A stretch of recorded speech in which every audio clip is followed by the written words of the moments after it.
This program features live coverage of an African safari and may include animal kills and carcasses. Viewer discretion is advised. Good afternoon, everyone. Welcome to an extremely hot afternoon here in Djuma Private Game Reserve. We are starting the sunset safari off with the sun quite high in the sky, shimmering over Gowrie Dam. And yes, it is hot. And we're in far too many layers, but that's just something you've got to deal with in winter. And we will just have Andrew and I bumbling today through Djuma to see what we can find for you all. This morning was quite full of action, so you never know what is round the corner in your afternoon safari. So everyone, get ready. It's that time of day for your live bumble through the bush.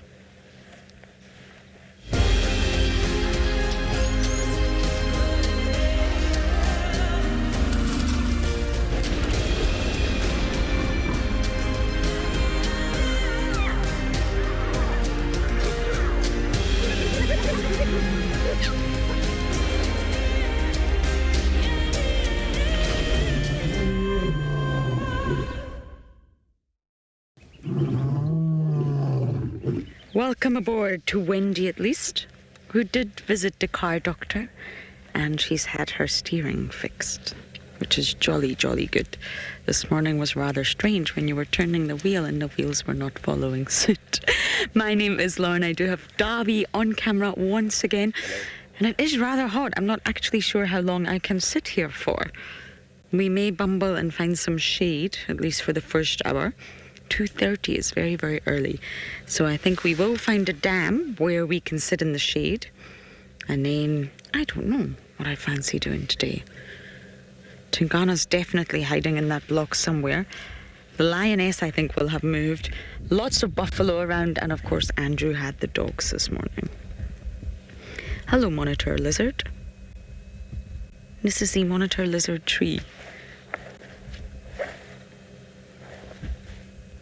Another one. Really, Dobby?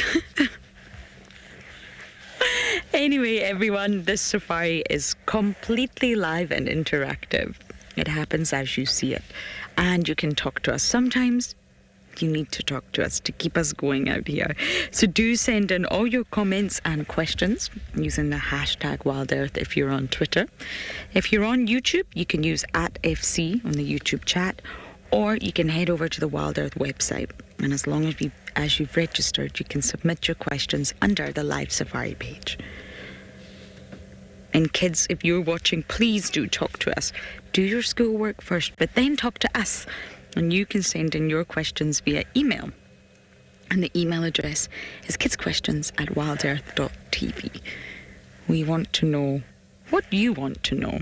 Your name, your age, which country you're in, and your favourite animal. Your favourite or favourites.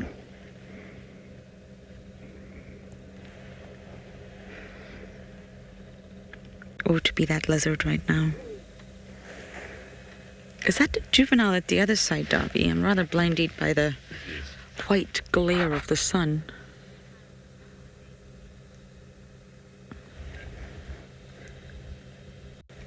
Did you get that, dog? That was Bridget. Bridget? That's right. Reptile. Reptiles fascinate you. Oh, look at that little juvenile. Yes, me too. Completely different in every way, shape and form from us. Very foreign to us. Very alien. They really fascinate me too. And I mean, these monitor lizards that we do find every single day, they're always on this like dead knobthorn at Gowrie Dam. I personally find this little juvenile very, very sweet. Very small, especially compared to the adults with that long, thin tail. That tail's not really got enough power yet to keep enemies at bay. I love the diversity of reptiles. I mean, you get snakes who have no limbs whatsoever. Then you get sea turtles that live in the sea. What's that? Oh, it's another monitor. Hiding, we see you. Okay, I think Darby and I are going to bumble to seek some shade. But let's take a look at the weather today.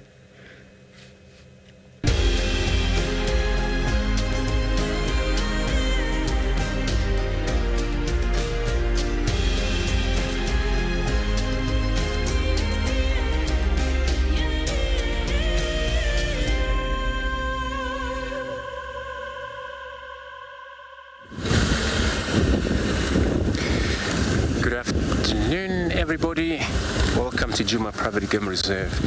Yeah, we got a giraffe walking down there, and my name is Andrew. On camera I have BK this afternoon. So this is how we're going to be taking everybody through the safari drive. So I'm going to stop here. Still got a visual of that female giraffe, looks like it. She was not really, accepting our company. It's not that maybe we are annoying her, or she was on move when we got her anyway. And maybe she had an experience, a bad experience during the course of the day. Because up in this north behind us, and this is where the Termite has disappeared into for the day before yesterday and that night. So that's where they have gone into. So I'm just thinking maybe because she seems to be coming from that directions, she might have maybe smelled the lions, or even maybe seen the lions back there.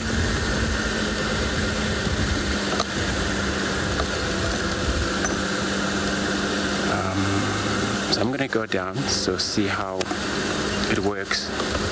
May still keep her with us though.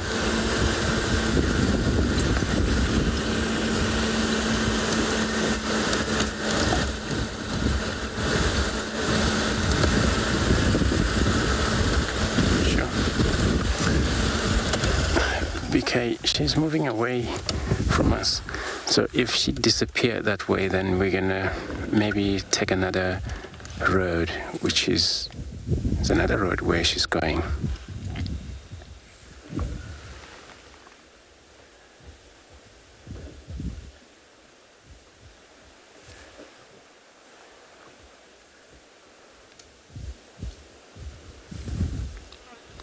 And then of course the way she moves, she looks like she is a little bit of maybe upset or frightened a little bit, not too sure.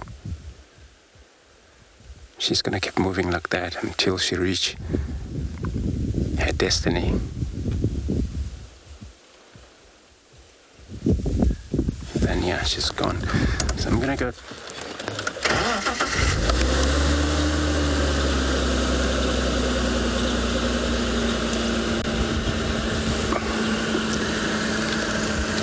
Rusty, so you're asking how do we tell the female and the male on giraffe? So a female, they don't grow a very thicker horn, so that's how we tell. So the males only grow these thicker horn, and then on top it's patch. But you see it's white, it balled up there. So, and that's how we know it's a male. But due to the size, males tend to go bigger in size, very tall, up to 5.5, possibly 6 meter tall. That's the male giraffe they get up to. The color in this animal can also determine. The males would go very dark, or usually a giraffe when they get an older, they change color. Most of them, some of them they don't really change color. They stay pale. Some they would change to a dark coat as well.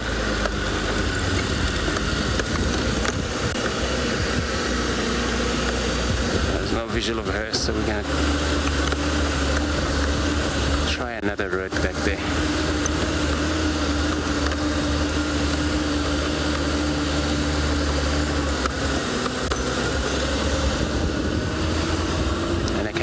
Move long distances a day, giraffe, when they want to. And then for that, not always that I have to be in the group.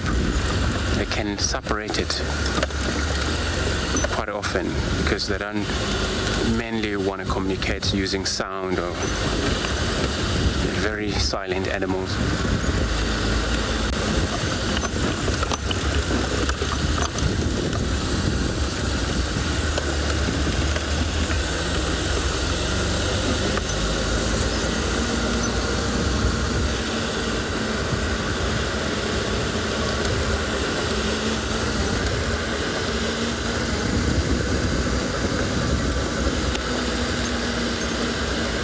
also cool about giraffe is so that they love being mixed up with other animals such as an antelope most, and the zebras, these warthogs, and also baboons. It's actually such a benefit from them, especially for these other shorter animals. They would benefit from giraffe because they can see far away.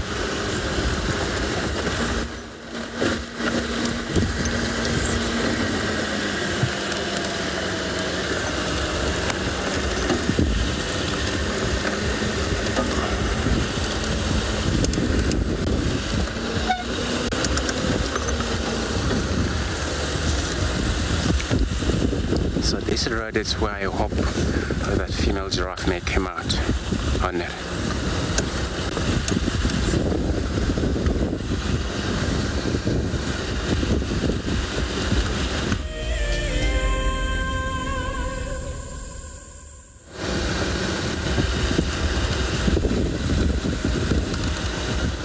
But also the Tingana went lost into this wood here this morning, so it was not actually general direction where he was going. So, but for us driving roads, taking it easy, you never know, maybe we may bump on him. It's still quite warm, I might say, for cats to be able to move now, but it happens if he ever decided to get to move or sit around near the roads. May spot him.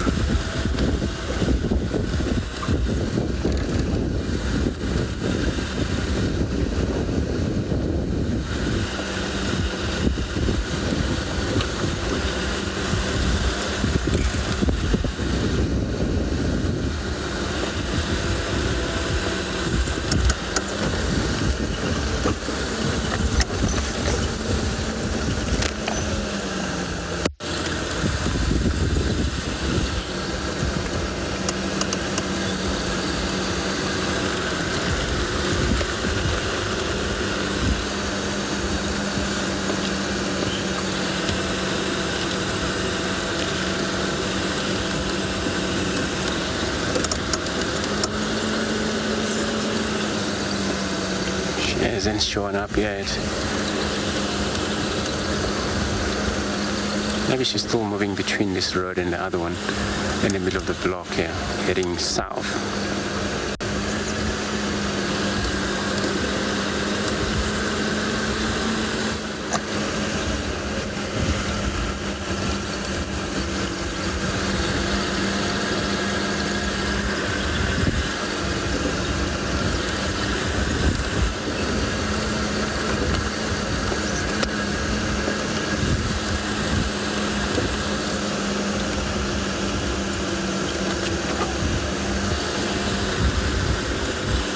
Looks like she's not coming out yet, so we'll find out. I'm just going to drive.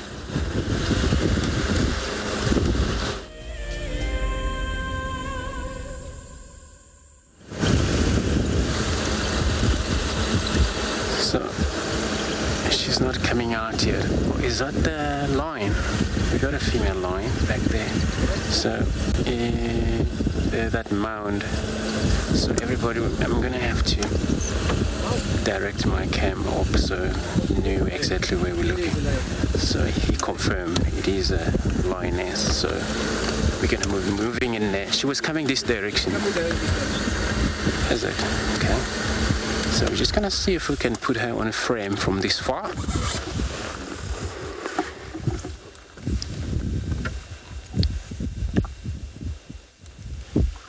So that giraffe was coming this way, and then maybe she may turn around because chance of wind is blowing to the north from the south, and then she was approaching the wind always heading south, and she may maybe sense this lioness. She's still on a contact call.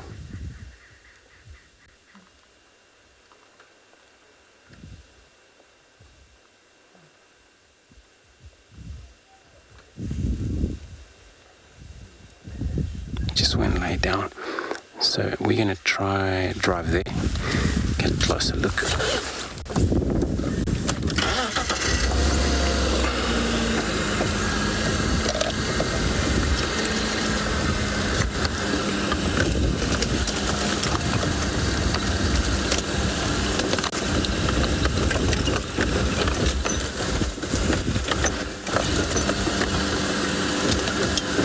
When I say this is where they left or lost Tingana in his thick, where I believe he won't stick around near these cats.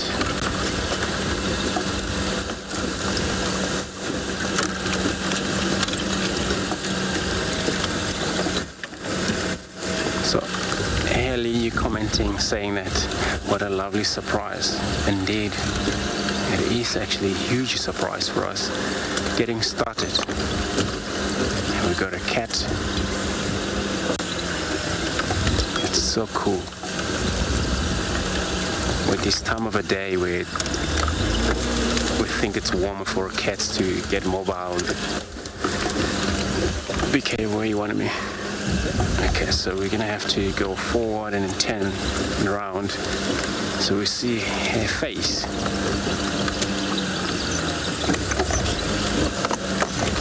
Oops.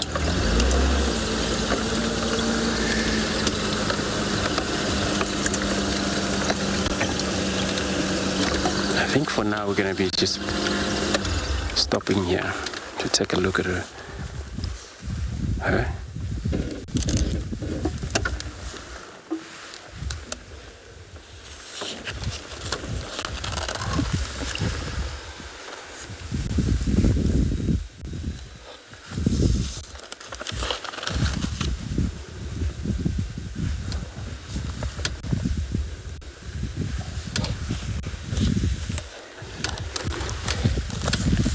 So she's still part of a Termite Lioness,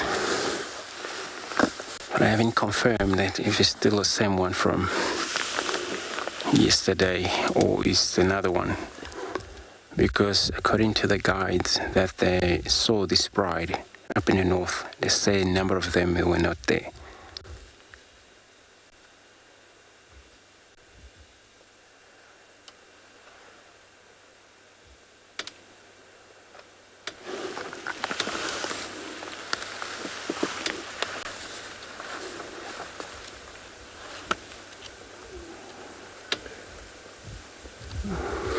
So everybody, we're gonna stay put here. In the meantime, let's go over to Lauren, who she also found a giraffe.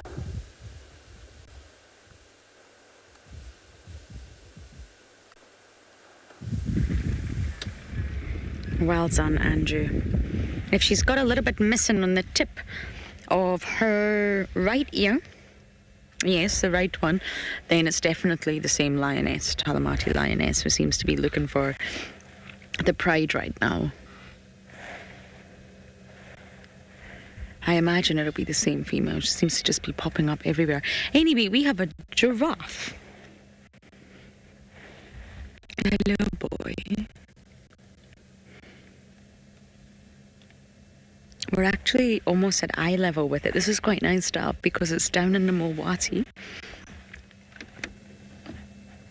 You see those protrusions that have gone bald on his head as well?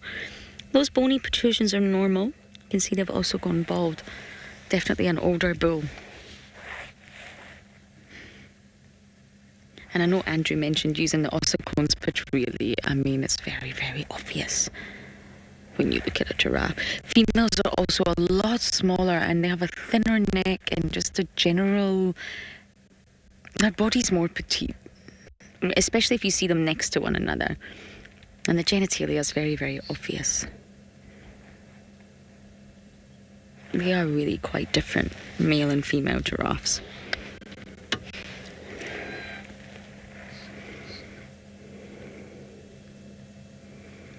We're going through such a wonderful giraffe boom right now.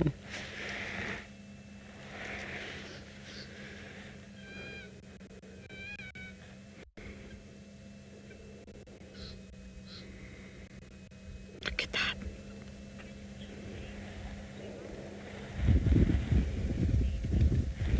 Daisy, the older dominant bulls, yes, they have a strange social structure, really, because I guess there isn't one. They're gregarious, non-territorial, and they normally form sort of really loose, open herds.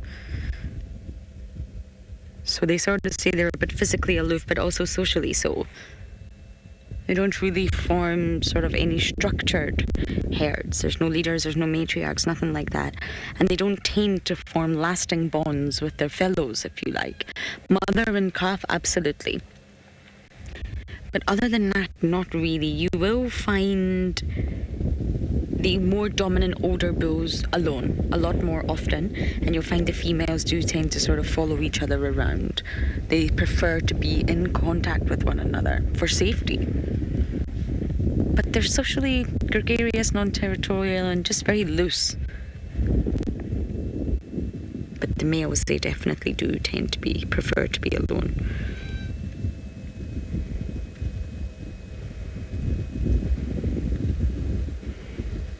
I also wouldn't like birds on my face.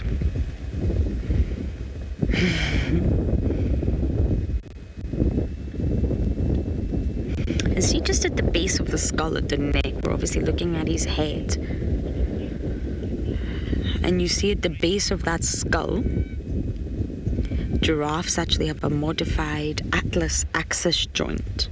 And it's right at the base. And this specialized joint, this modified, allows them to sort of tilt their head completely vertically in order to reach up and forage. You see, when a giraffe tilts its head completely vertically, straight up in sort of a line with its neck. And this is because this joint allows for more flexibility. It's modified from the likes of you and I to allow that really long neck, extreme flexibility. They're also anchored down with sort of specialized muscles that keep all of that neck in place.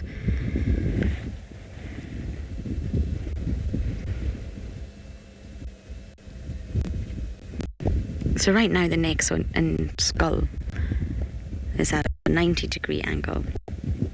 When they stretch right up almost 180 degrees, it's because of that special joint.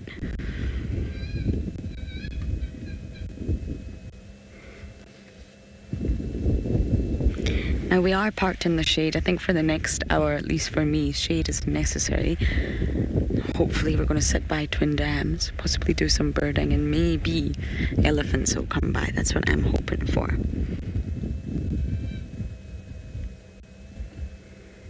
The bulls are, the old bulls, the really old bulls are very smelly.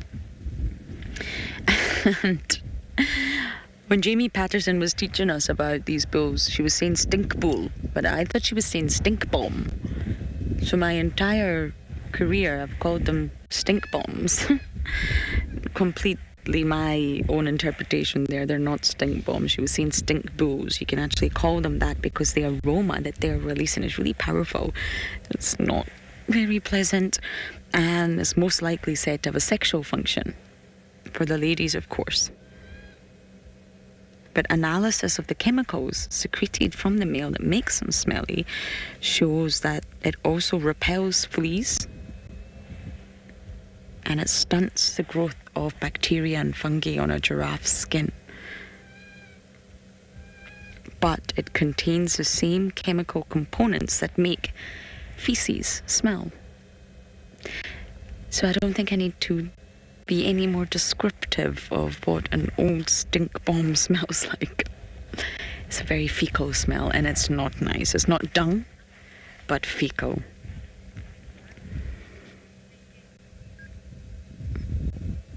Okay, this is a lovely sighting for twin dams. We're going to sit here, and hopefully other animals come down to the water hole to drink.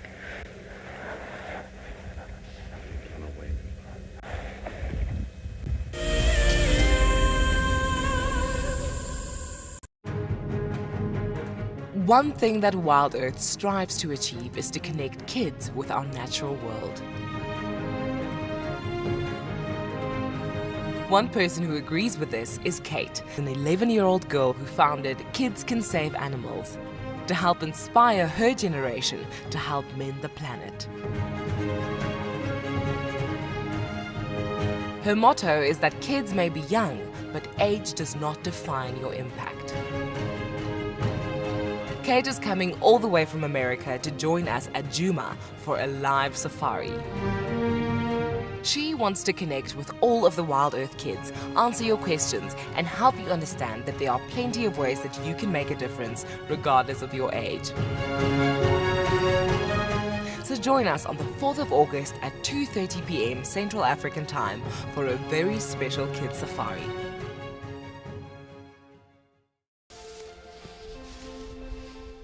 Hi, I'm Nikki, your guide here at andBeyond in Ngala.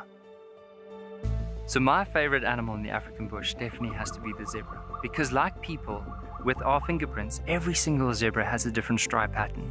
And, of course, a group of zebras together is called the dazzle. How unique is that? Come and join me or one of my colleagues here in Ngala for a sunrise and sunset safari on WildEarth. Something very, very interesting. I didn't plan this, but this is a scene rarely seen. This is what we call a journey of giraffe. So beautiful.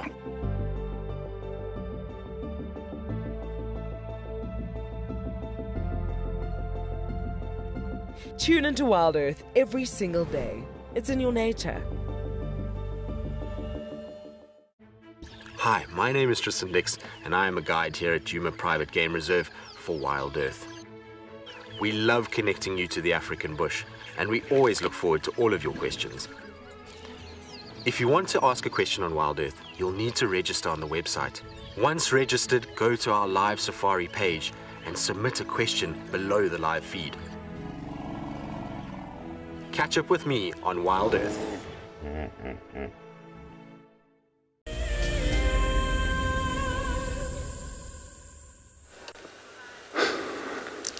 So we got her now again. She was moving from the last position.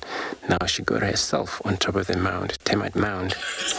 But she hasn't actually stopped communicating, so she's still communicating and hoping for a response from the other pride.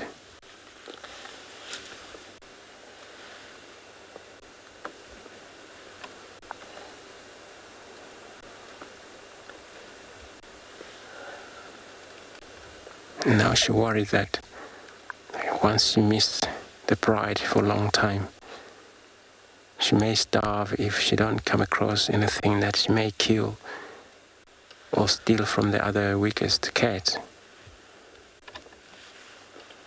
Then she will starve.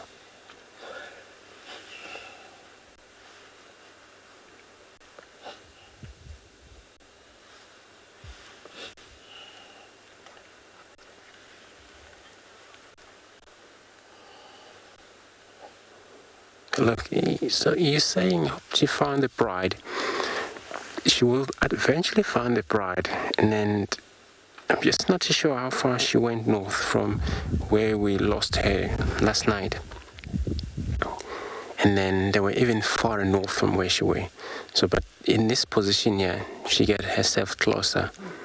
If they actually move further north, then it's a problem. But if they move south from there, then maybe they're not far from her.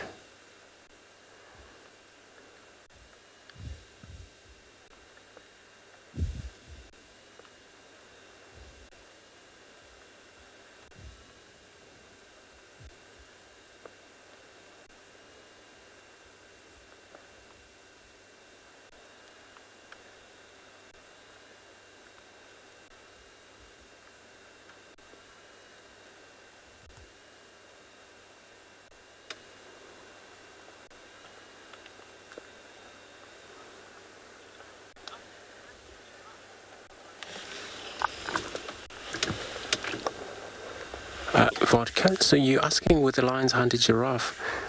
Yes, the lions hunt giraffe. Especially it works better when they're in a pride. And then we know that giraffe also, they're one of the tough animals. They stand for their own survival. They do fight back by kicking badly. But they finally make their way through that animal. Once one jump or two of them jump right to the neck, begin of the neck position, eventually the neck will be down. And then once the giraffe is down, especially with its neck, it doesn't actually have to be down for so long. It may die of heart, probably the blood will flow too much into the brain, so die of maybe not only suffocation, but maybe by flow of the blood, but also include those of suffocation that is taking place.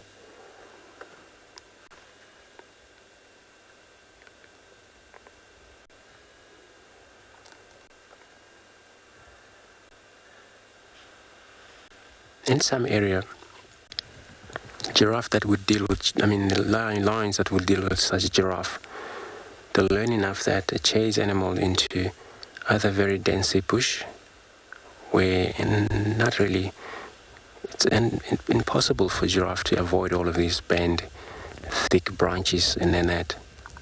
They may just knock those one and they've fallen off, since they have long neck, or into very rocky section where it's very slippery in there, so the giraffe result in falling off.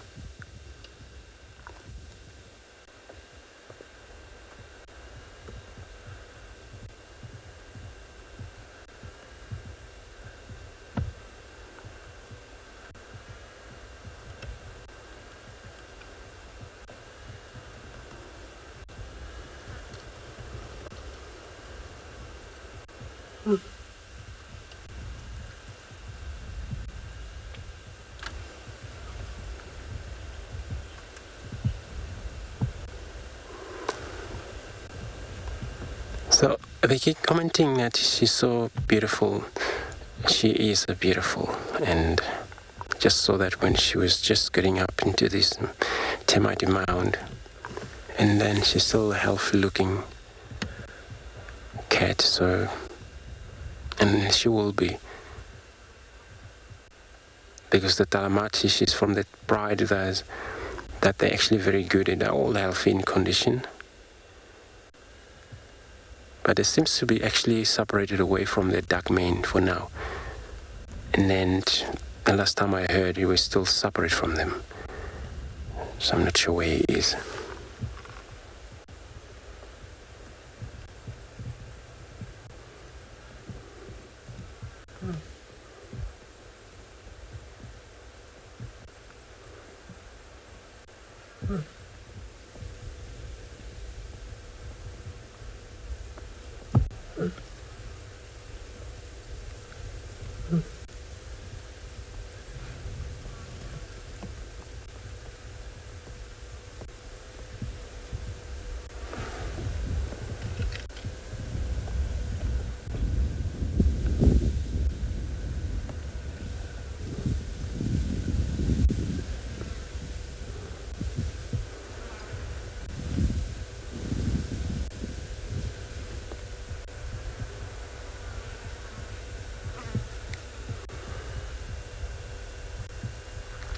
It's probably maybe too much early for her to get a response. But if she would make it more even louder, the sound may travel quite faster, far away, knowing exactly that all of the sound, when these animals make sound in the middle of the night, where it's nothing else disturbing their audio, all birds just sleeping and they're not active, so their sound seems to be traveled far.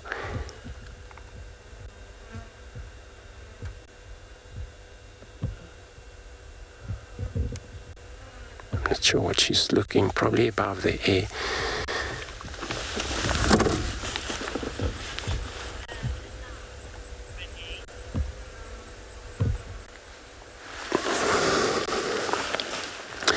Your name is asking, you're commenting saying that this is such a sad sound. It is actually a sad sound, especially that she's been calling probably the whole night or since the morning as well. And then she's been actually doing this. Seeing her now getting active is so that she's worried about the other pride.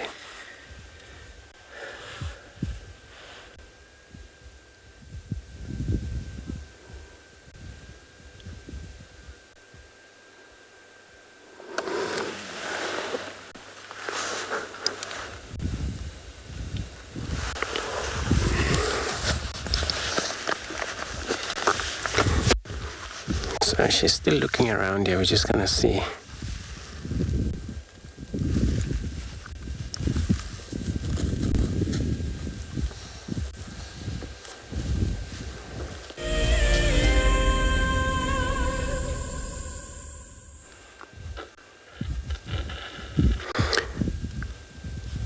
So she seems to be checking around. The advantage of her being on top of the mound is that she believes that her sound may travel further up. She keeps looking.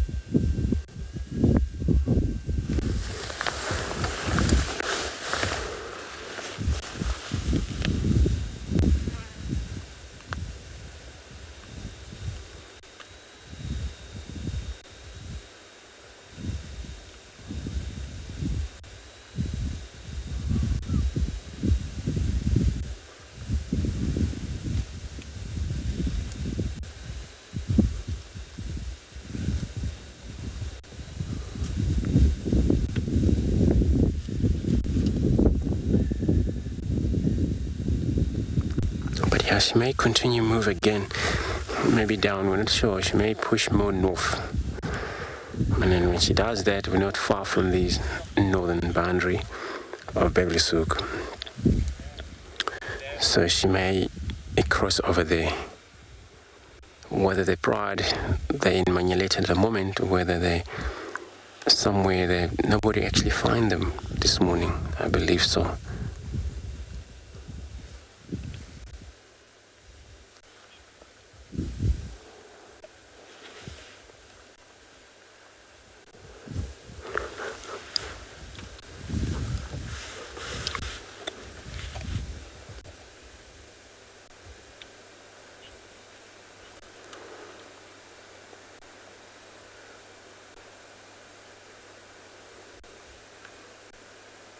She's checking around, either for a visual, or maybe get any audio from the bride.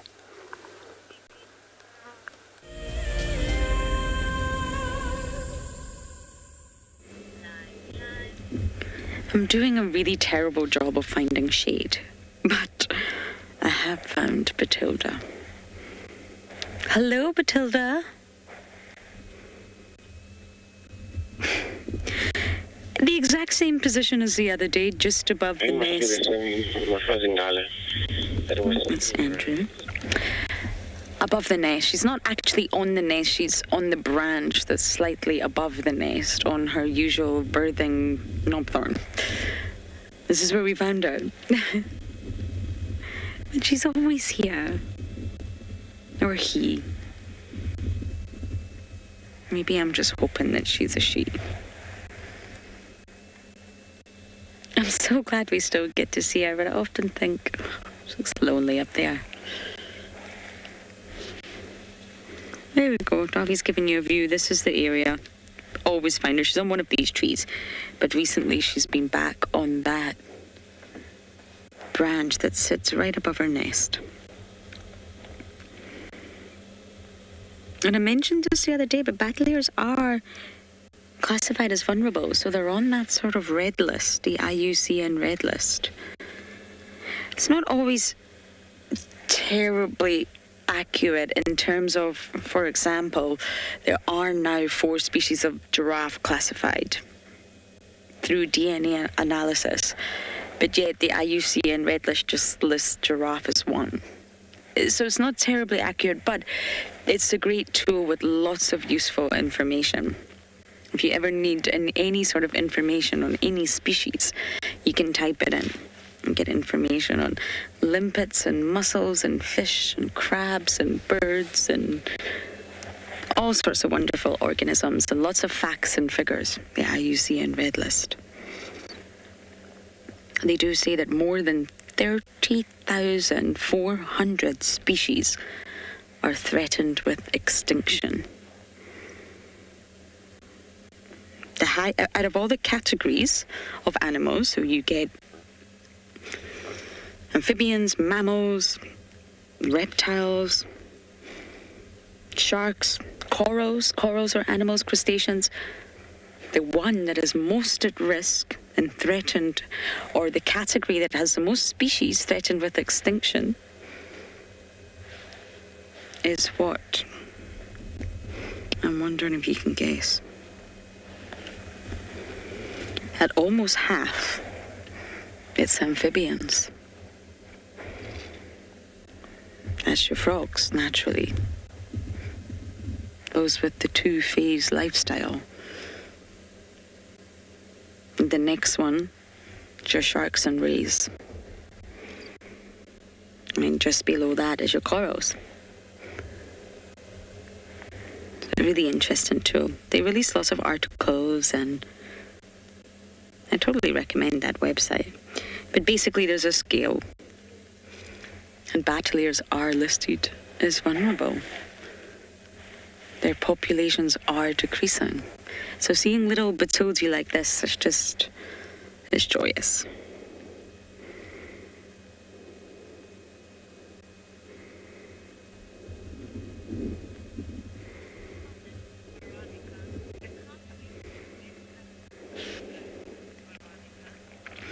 Veronica, you're saying you can't wait for the red colours to come through. I know, I'm not entirely sure she will be around for that happening, but I would love to see her grow and flourish and just transform into a beautiful adult battalier. The red face, the yellow beak, the red legs. I absolutely know what you mean.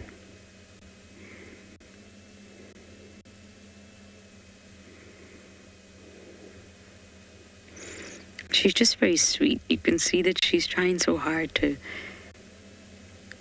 learn her landscape, learn what's going on around her.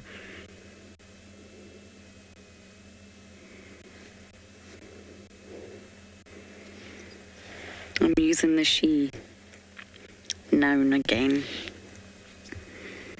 I don't actually know.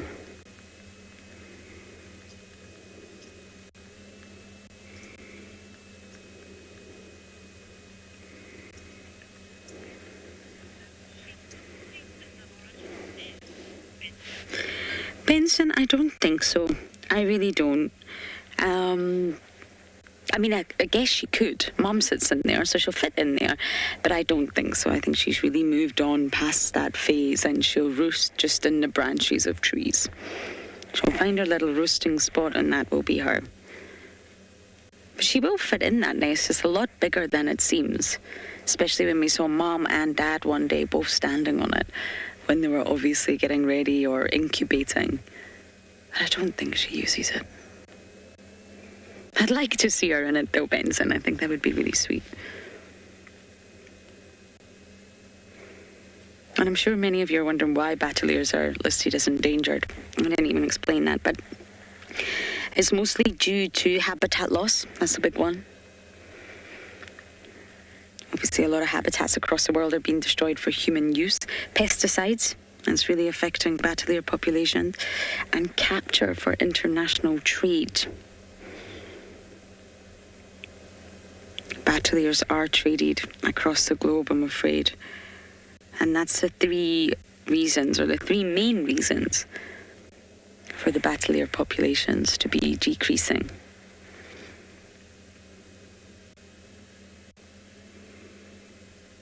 We see them a lot here, so we forget that. We forget that actually they are an endangered species. We're just used to seeing them. We see them on almost every drive. But that doesn't mean they're common. It's just in this area that they're common.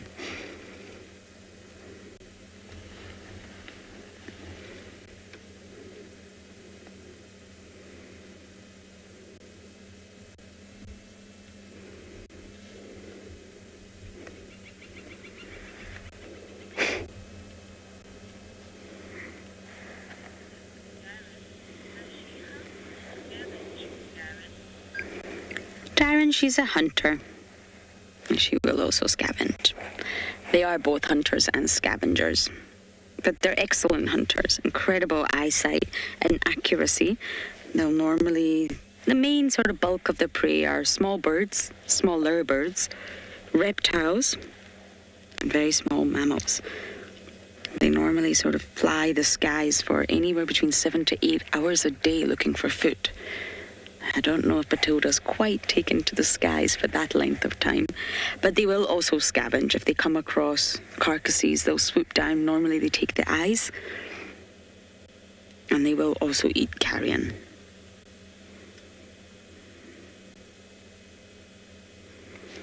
But they are incredible hunters.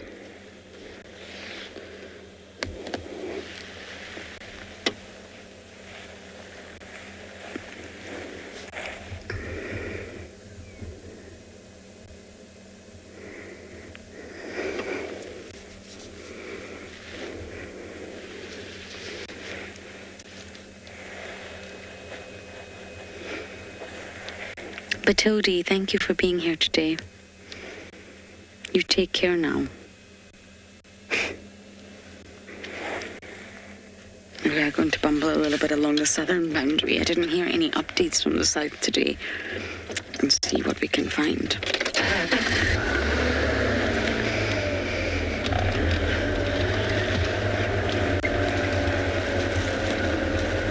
Okay, everyone, I'm going to keep searching the southern boundary and see what else we can pick up on.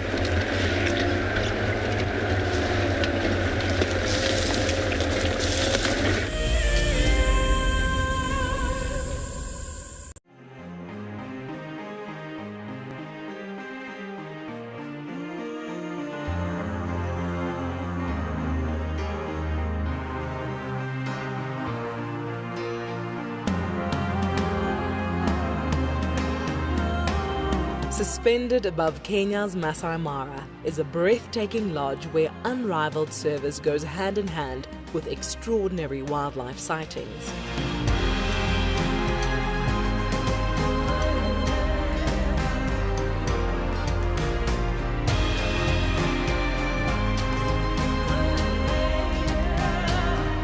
Ngama Mara offers a quiet place where guests have the opportunity to reconnect with the world again.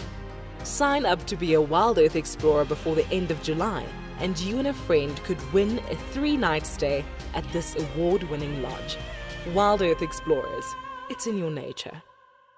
There's a grounding earthiness to this place that we feel in our ancestors. It's a place where, believe it or not, we evolved as a human species, and anyone who's come to Africa will understand that.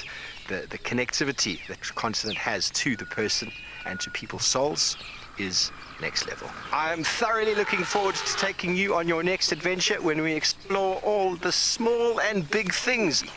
Catch up with the guides daily here on WildEarth. This is a battle of two great carnivores of the African wilderness. Whew. Whoa! You don't want to be under those jaws. Definitely, this round goes to the lion. Look at that. Fantastic.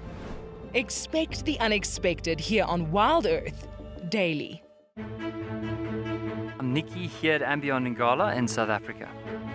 I love getting questions from viewers about all the small things within the environment and how it all is integrated with one another.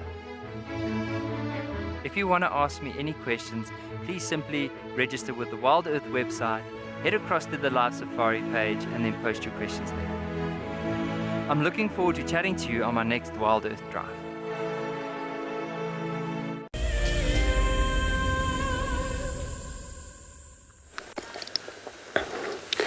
So there's no change here with our Lioness. She's still sitting there, busy contacting, log contact. That's what she's doing right now.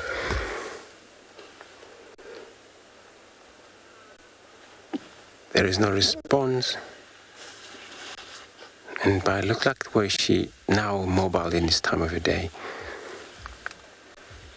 And then maybe in the evening she would do a lot of movement as well.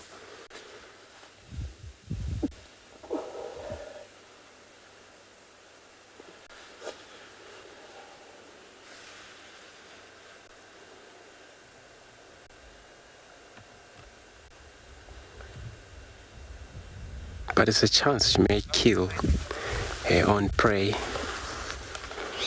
So that it happens when it's too much wind, a lot. So these prey species, they're so confused. It happens they run into danger without knowing that the danger's in their positions. She just got down now as we speak, and then we're gonna follow her a little bit, see how far she goes then.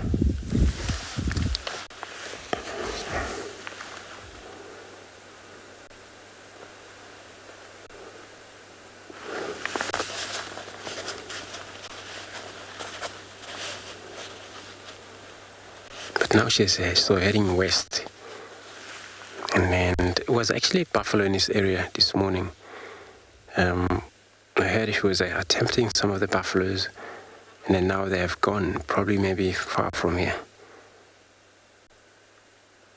They may actually also move into that direction where she's going. So let's keep up with her.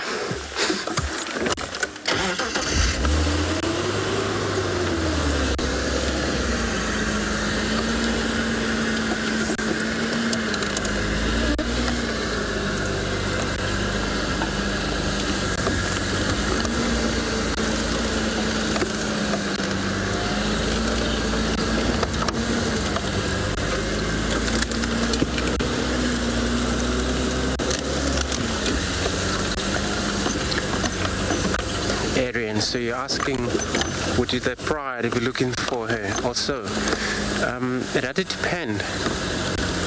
If it's all of them back there, then they won't maybe worry. They may worry, but they won't be really desperately wandering around for her. So she's the one that has to wander around for her, unless if they know exactly where she was left. And then later on when they have time, and then they may go past the area. So that applies the same. When one of the lionesses and the pride had cubs, and then they're unable to move and they're still in a den, the pride will go visit into that area quite regularly, so that they know what's going on with their sister.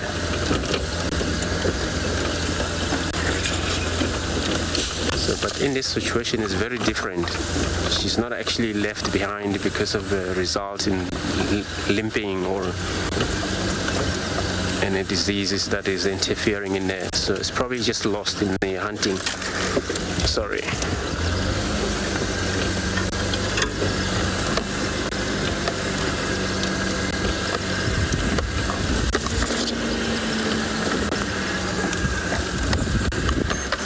Lose her. I don't see her, but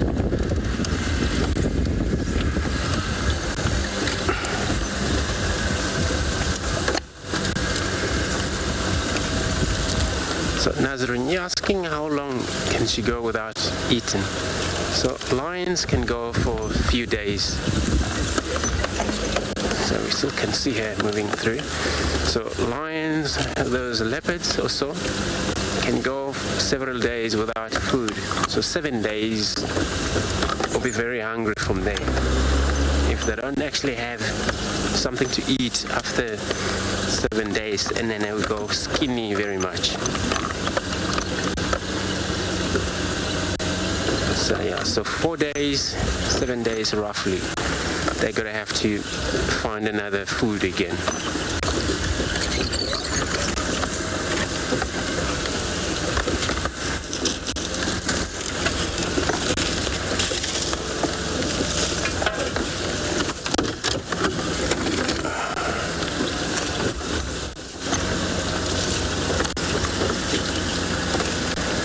She's moving, hey? May keep the other station update because they were coming in there when she was stationary, so now she's moving. I'll update the other guides that they now have to go somewhere else to wait for her because she's gonna come out the second road now.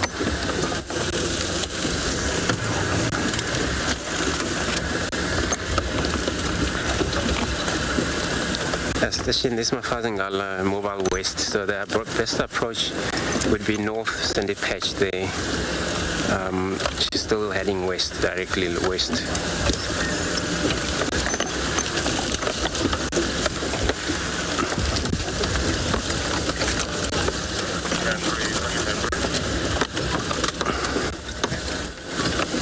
So everybody, I'm going to try and keep up with her. In the meantime, let's go over to Lauren.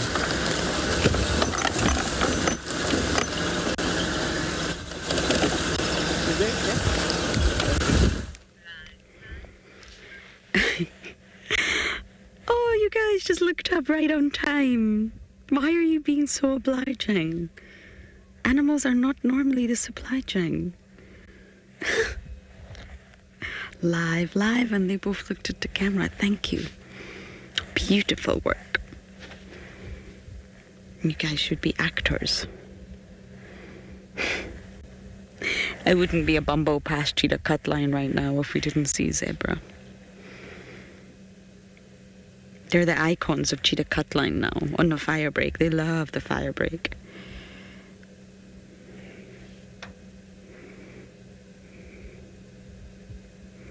And they're just such a joy to see.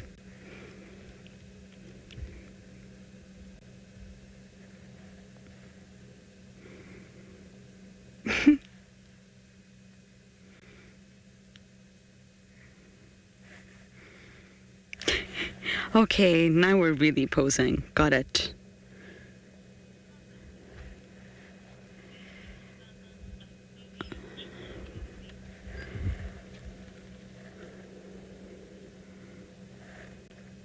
And they're actually on the fire break for a reason. It's really not uncommon to see zebras on the fire breaks once naturally there has been fire.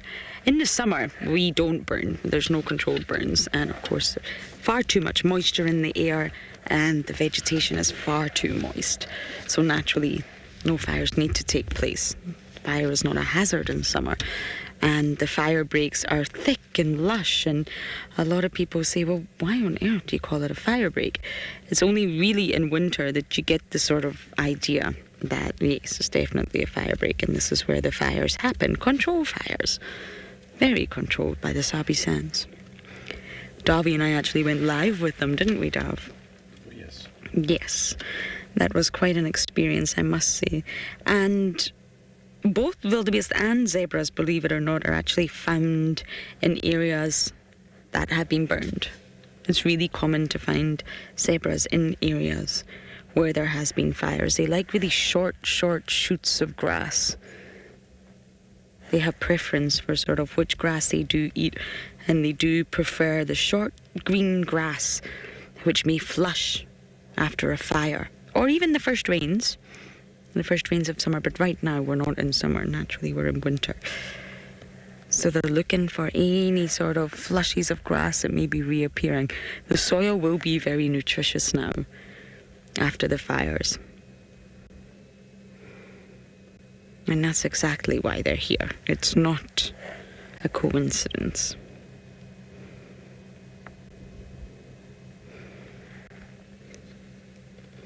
And they do sort of prefer quantity over quality. So if the grass is too long and they can't find their short grass, then they will actually crop the tall grass. And this makes it more suitable for the wildebeest and the antelopes to follow. And this is what we call grazing or grassland succession. I call it grazing succession. There's those species that come first and crop it, make it short enough for those species that can only eat it when it's much shorter. Like a succession, a conveyor belt. And zebras are very much part of that. They are the ones that crop the long grass if there's no short grass available. Wildebeest prefer very, very short grass.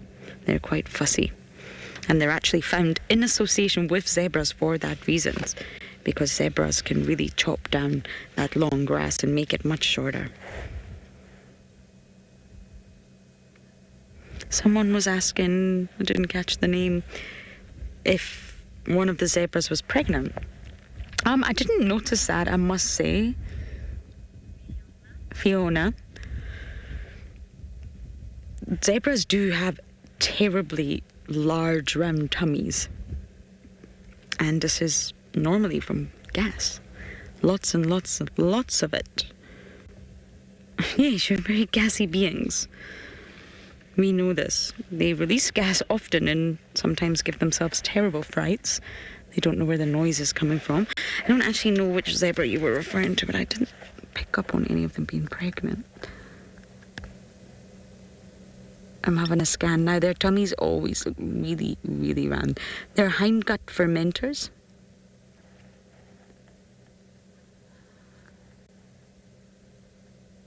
And this sort of way of digestion produces a lot of extra gas.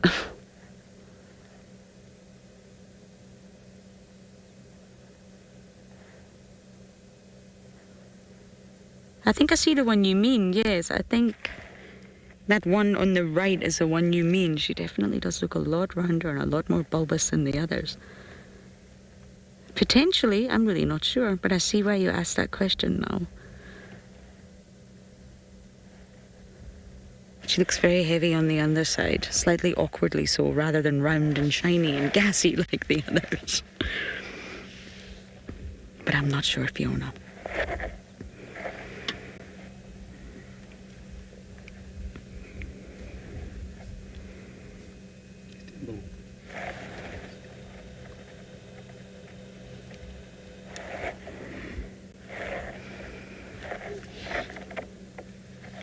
Oh, steenbokkie. Impala and steenbok here. It's very far away.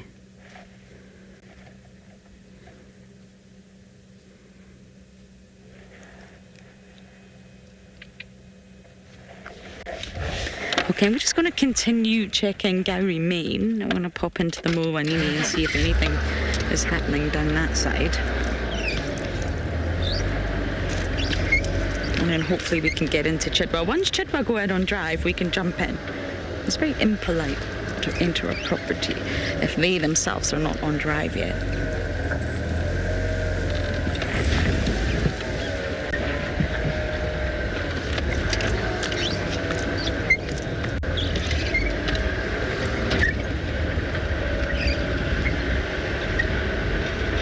Okay, let's see what else we can find. For a while, the Mulwanini was full of leopards. A good hiding spot for both Tandy and Mareeb, so we're going to just check it out.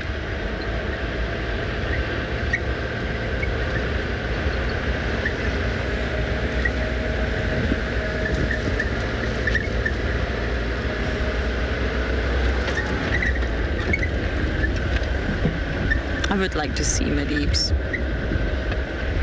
We've definitely had such a wonderful time at Mareebs the past few while. That's who I am going to be looking for once I eventually get into Chitwa.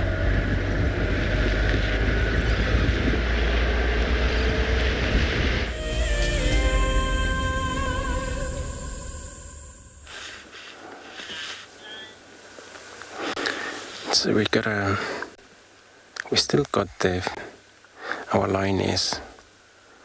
Now again, she found herself another termite mound. But this one now, it looks like it's very thick grasses on her left-hand side. She even well camouflaged, looking at this type of color of grasses, and also compared to the color.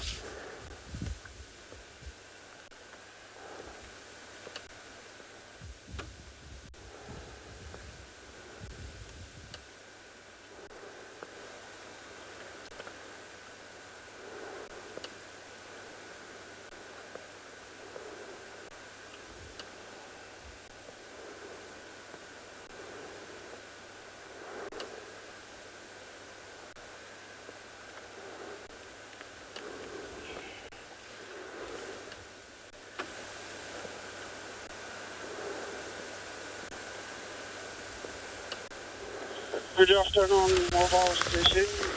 Good an update.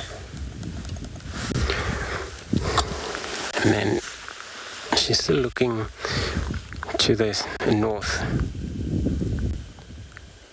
And what I had just got an update about the these are a herd of buffalo which they're moving into Bebelsoek from this direction.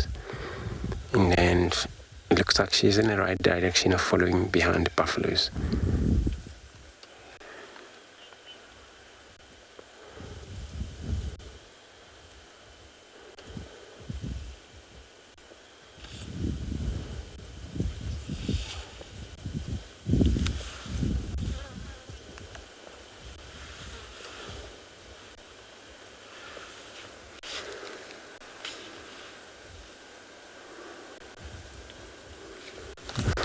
And then she just take it easy. No, probably here.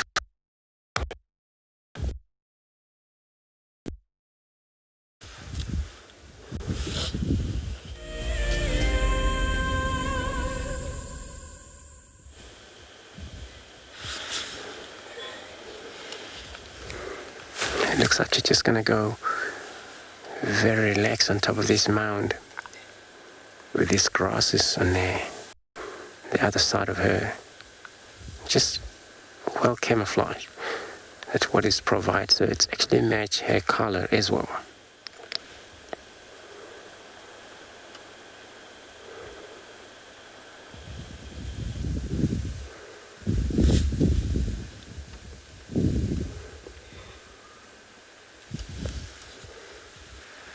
We just got an update about the herd of buffalo which they were seen north of here, but she's actually looks like she's in the right track, always behind the buffalo.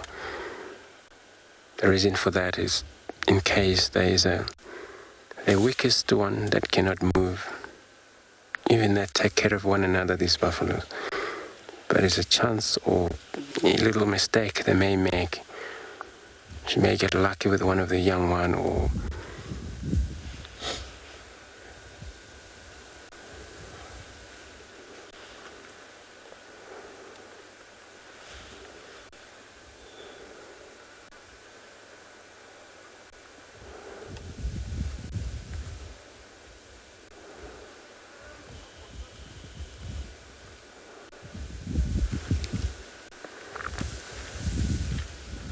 she probably maybe been on a lot of move.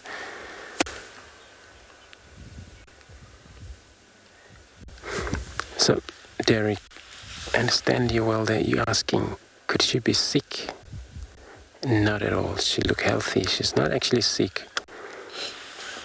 It's so that she just missed the pride. And then what happened there, I know it's usual for the pride to actually separate it due to these hunting methods they got, where they have to reposition two of them, go a different way according to the wind direction.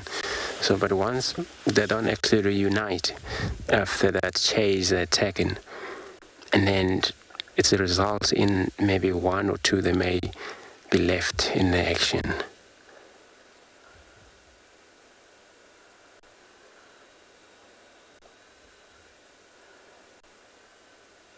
So she's not actually sick at all.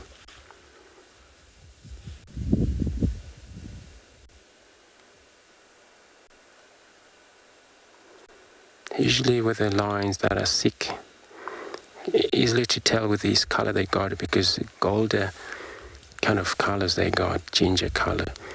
So once that animal's not healthy, their hair is pretty much fluffy. Even it's warmer in the day, you still see unhealthy skin, condition of that animal result in probably see the bone structure because it's probably not well.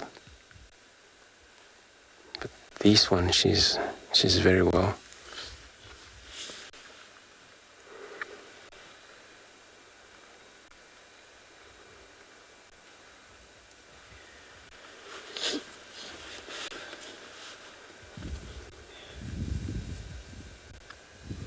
So this separation, it may take maybe 2-3 days, depending on the bride, how far they've gone. And she probably also knew exactly how often, where they go, because every time they move, it's certain places they may visit every time. Once she understands those places, then she would probably just gonna go several places that she know they may be around. But the reason she's sticking around is because the gate, the Gari gate, is not far from here, and then this is the only way when they return from Manyeleti, they may make their way through this area, across back to the south or west, into Mbambile area.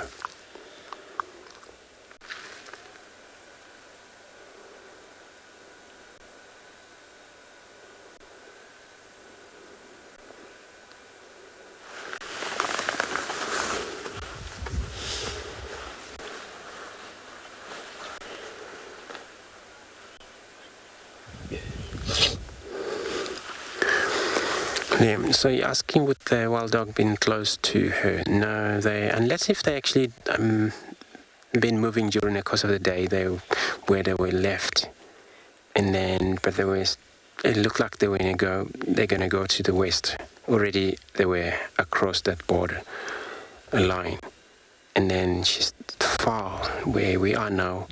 We're close to the boundary of the Pevlisuk property, so it's actually far. She's far from them. But you never know, because the dogs may actually want to practice their hunting. Where they came from these directions, for sure, headed south, so I doubt if they would come back this way again.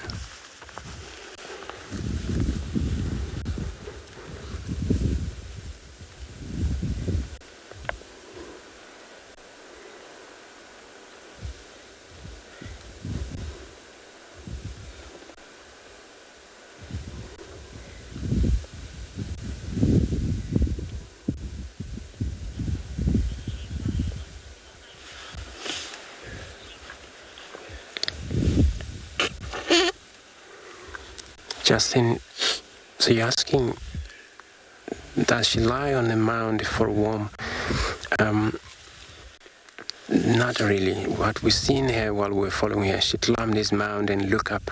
So advantage of probably see far distances.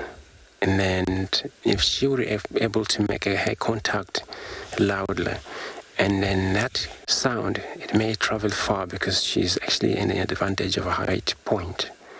So it's actually warm already here. So unless when the sun goes down, that's where the temperature will be dropped. So she's just sitting there, climbing this mound for a better look around and hoping to get a direction of the pride.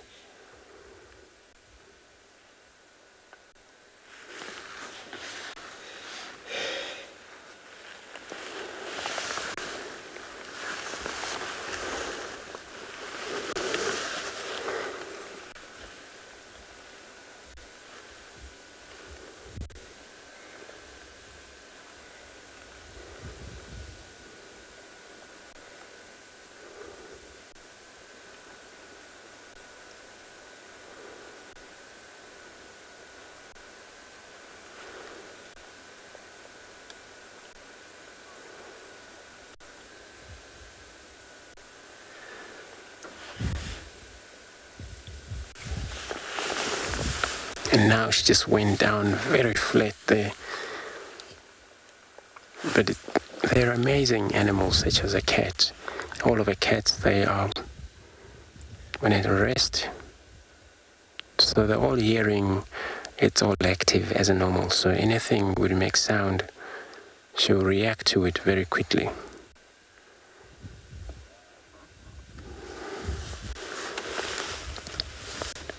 Quite a lot of a sound that it may made by animals, but she know exactly what the other lions may sound like, even when she heard them from distances, such growl or maybe trying to share meat around back there. She probably will know that this is another lions back there. Maybe not know exactly if it's the same hair pride, but she would know there is another same species of lions back in the area.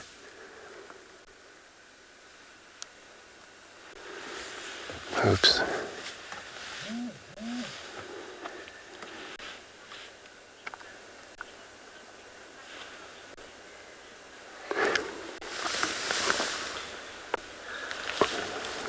Lisa, you're commenting, saying that she has a perfectly camouflage.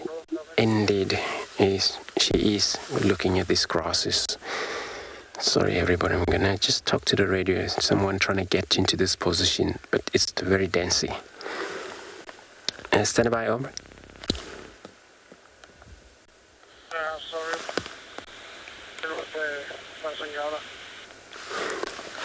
Yeah, affirmative, Obs. If you travel from the Sandy Patch, headed north from there, and past that African Borabin tree, if I get your audio, then I will direct you in.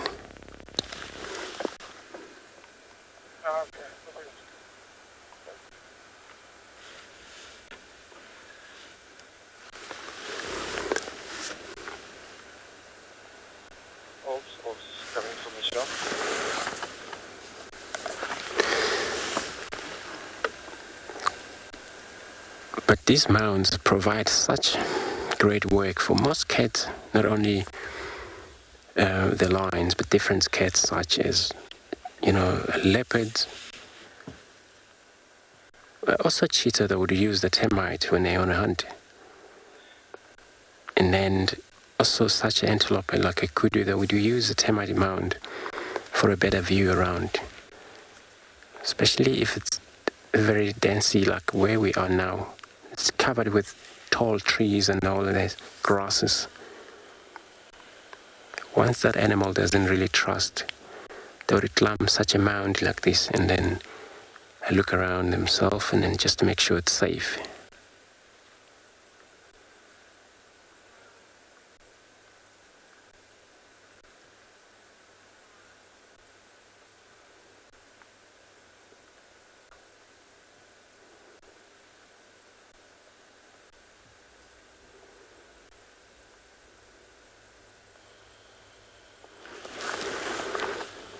Leaving cruise camp.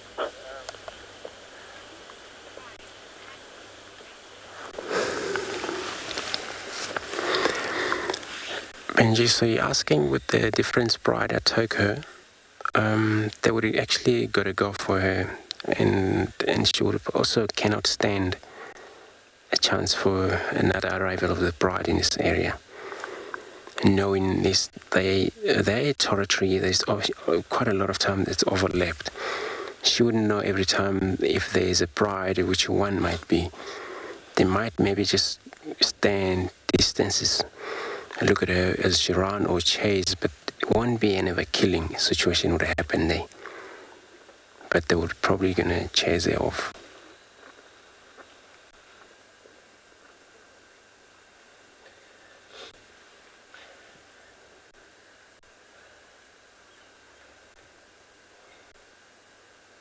And it's such an amazing when you come across these brides, when two brides meet up together. And then the behavior, it's very strange. And that they were just gonna stare at one another for quite a long time just to try and understand the situation, what is happening. But eventually, they may just avoid with one another. One move different way, one move different way separately.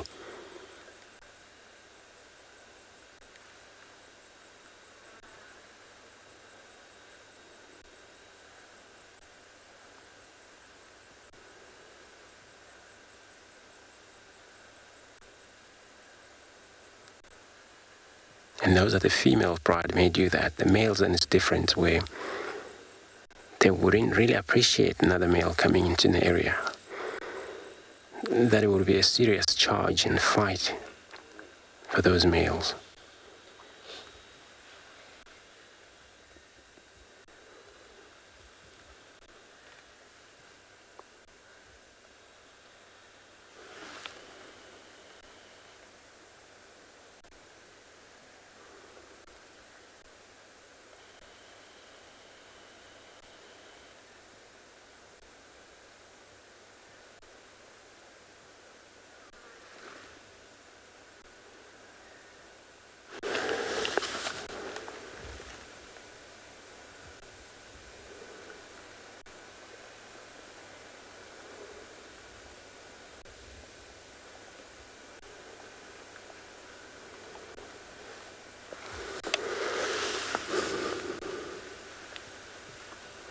crossing onto Djuma. Beautiful of her ears there twitching with the flies that sometimes bothering cats. All they do, they twitch their ears quite often. So I'm going to stay here, see what she's going to have up to.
The importance of forests cannot be underestimated.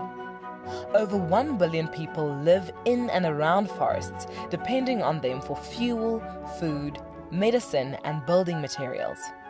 The Wildlife and Environment Society of South Africa, WESA, is the national implementer for a program called LEAF. The LEAF program makes use of indigenous forests grown on school properties to teach pupils about biodiversity.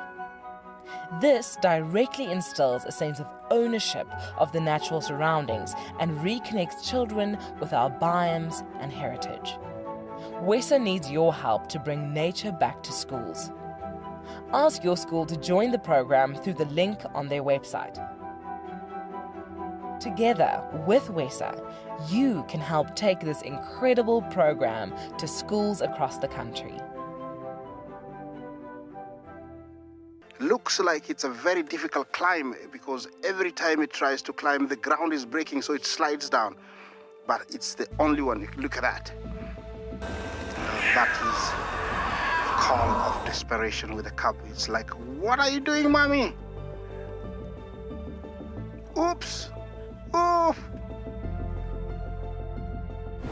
Expect the unexpected here on WildEarth daily.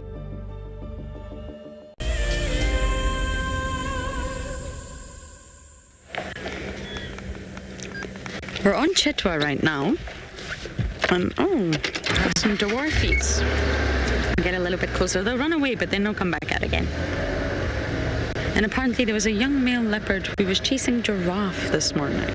No name given, but I think there is only one male leopard that would really chase Giraffe. I think it's Mr. Mareebs.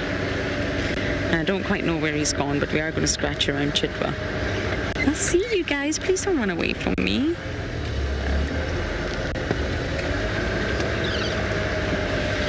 This is a little bit trickier than I anticipated.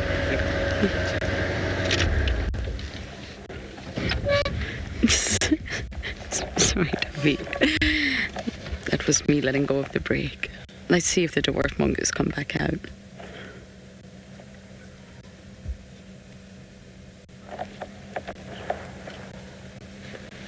That's one with his head out there, Dov. How do I direct you? Ah, there we are. You found it. Hello. We don't see you. Where are you? Hide and seek with dwarf mongoose. It's one of my favorite games. Don't see you at all.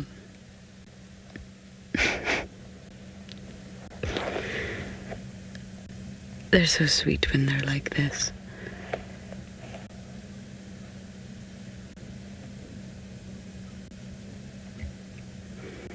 They do normally run for retreat, run for safety in the mounds, but in saying that, within a few minutes they do normally come back out again. They are used to vehicles. There's 2 of them out there. Do you see them?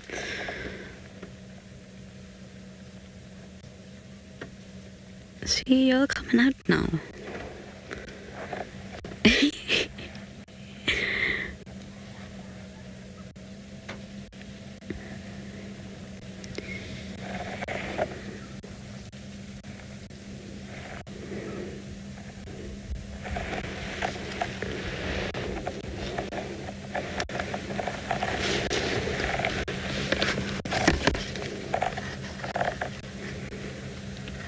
Now, they really are the perfect snack for so many, and that's why they've got to be cautious. They know the vehicles are no threat, but they can't get too relaxed out here. Threat could be around every corner.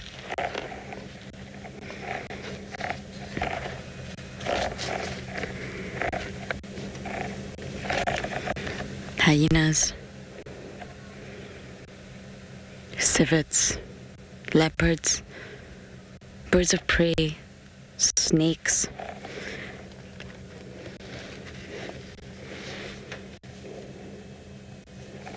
But they are the smallest carnivores themselves in the low veld.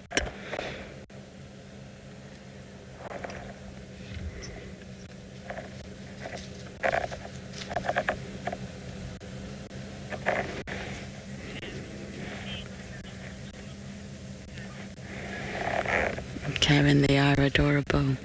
I love it when they groom each other. They're extremely social. Cooperative breeders and very structured within their community, showing really great organization of the roles. And grooming each other really, well, is handy. It's pretty handy if someone's going to groom you. You can't reach all those awkward parts. Probably pretty pleasurable. Having someone itch all those scratchies and scratch all those itchies for you. And then, of course, it strengthens the bonds. You'll find that highly social animals, like lions with a sort of real social structure, need to strengthen those bonds somehow. If you think of hyenas, there's the greeting ceremonies. It's not quite the same. It's rather bizarre, but that's really important to hyenas. It really strengthens their bonds and keeps the hierarchy in place. It's the same sort of thing. You're letting another touch you and groom you with their teeth, which are very, very sharp.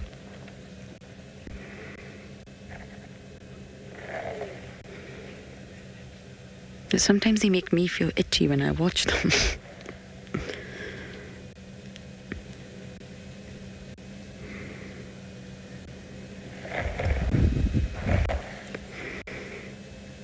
That's a whole lot of trust right there.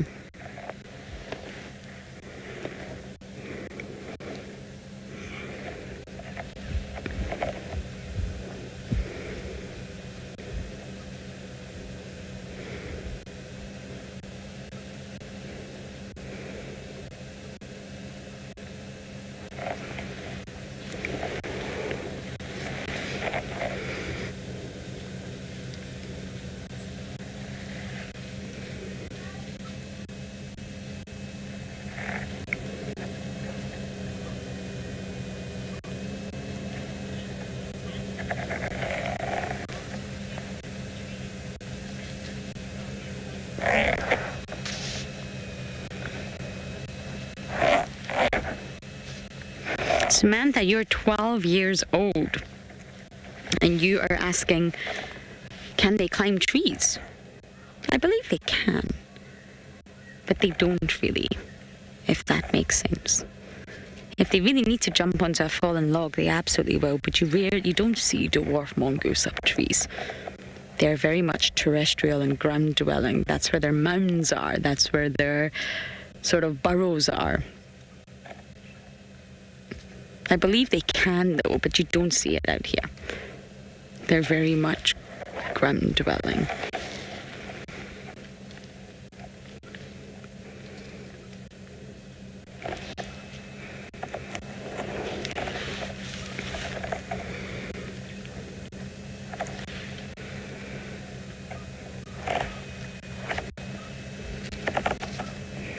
Okay, Dwarfies, we're going to slowly make our way to Chitwa Dam.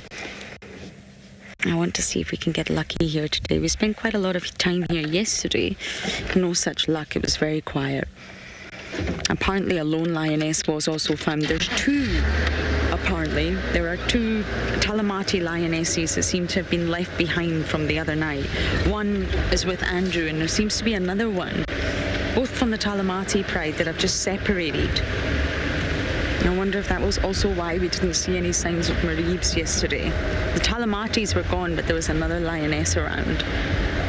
But anyway, we're going to search for him.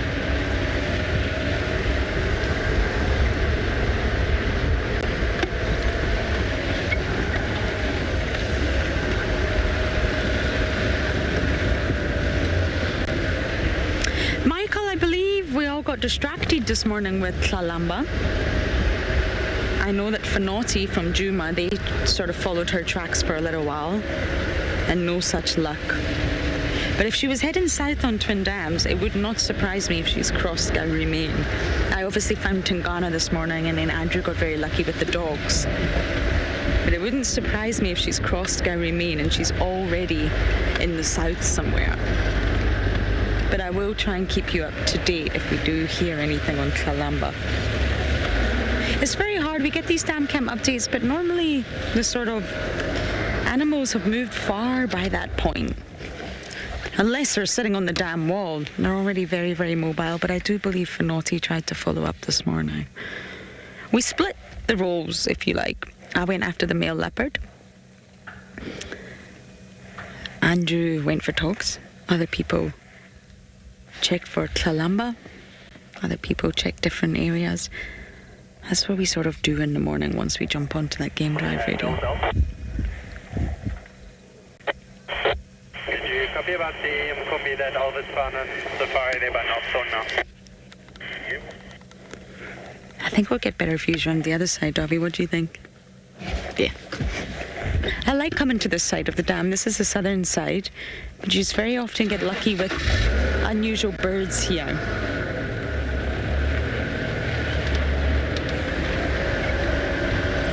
We're so used to parking on the northern side. But it's a huge dam. I mean, there's so much to see all the way around.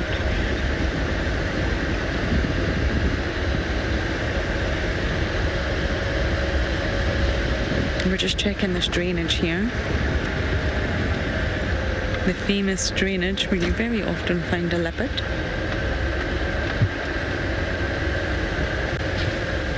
There's still water down there, still little puddles. It surprises me. I wonder if it's coming from the dam.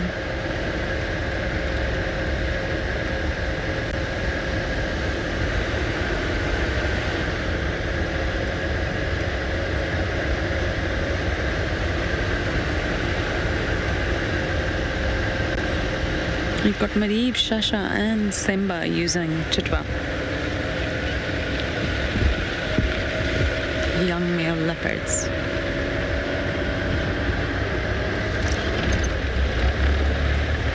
Okay, we are going to position ourselves very shortly around the dam and see what else we can find.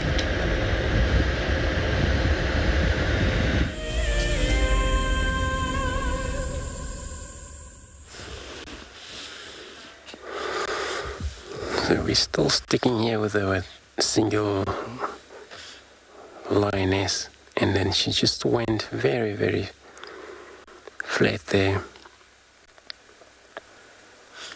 We only see a little a piece of her, but for now she's just going to take it easy, and then it's probably more about comfortable where she is.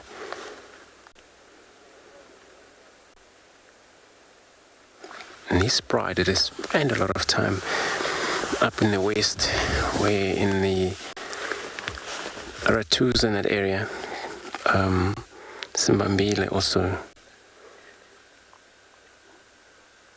But it's also great to have them back when they're around here. They come by us.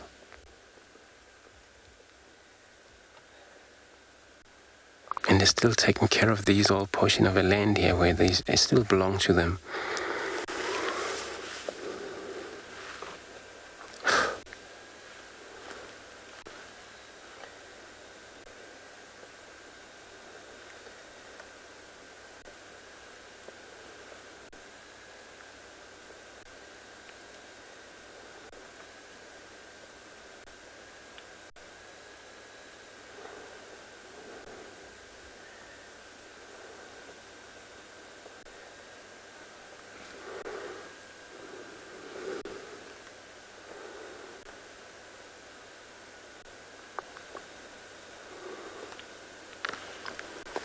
we're just not too sure. In this Termite around it is quite a lot of holes, and some holes are quite fresh.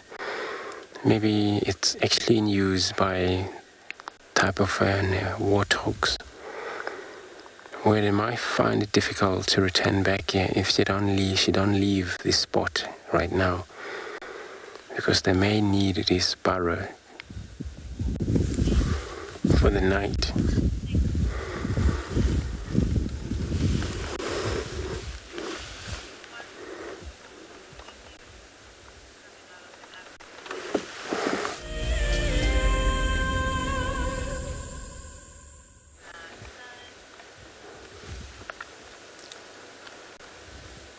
So she just went flat there.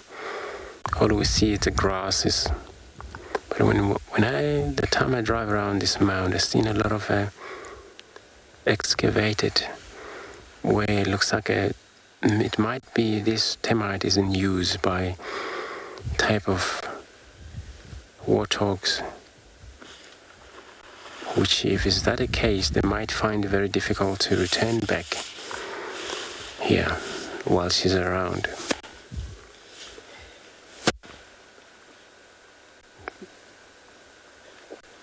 Because they are day animals, these warthogs. They only get out of the holes, they go forage during the day, early in the morning.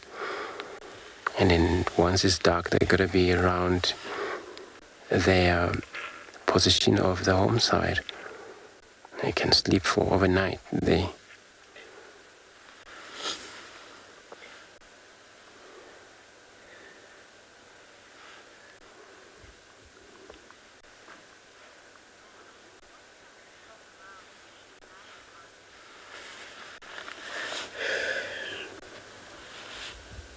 Nash, 6 years old. So you're asking what type of the mound she's actually lying on top of it now. So it's actually a termite mound. These made by these termites. And then some mounds can sometimes get up even far taller than this one. But it just look older because it looks like it's not actually in use. I've seen so many holes. Grass is already taking place, so it could be that maybe it's not active.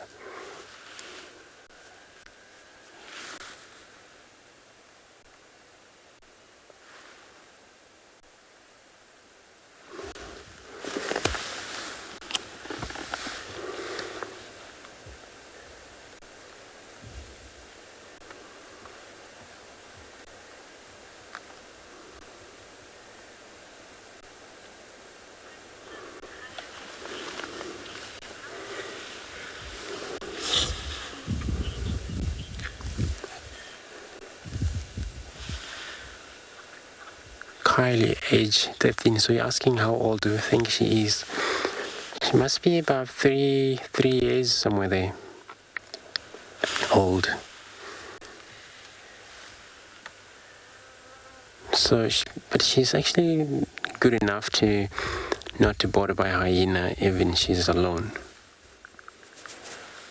Sorry, but I'm going to direct the car that is making their way here. Ops.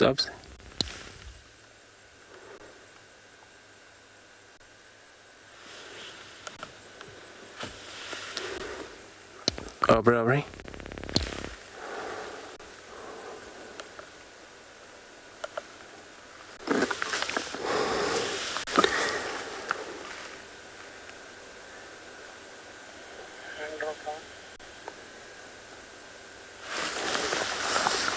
Aubrey, if that was you driving there, you gotta drive east from where you are.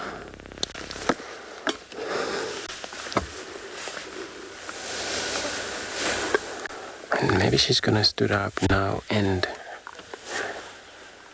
just gonna see what she's gonna be doing. Maybe, these, flies would start bothering her too much. And this fly can bite very painfully.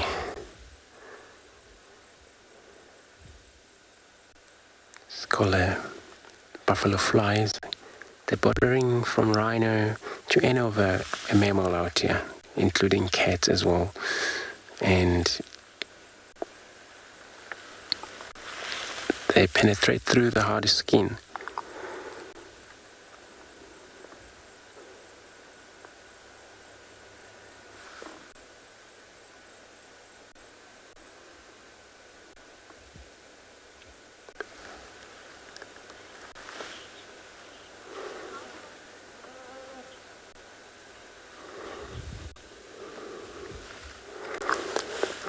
So Emmanuel, age 14, so you're asking how far would the sound travel? So usually anything from 8 to 12 kilometers away, that is the furthest way the sound can travel.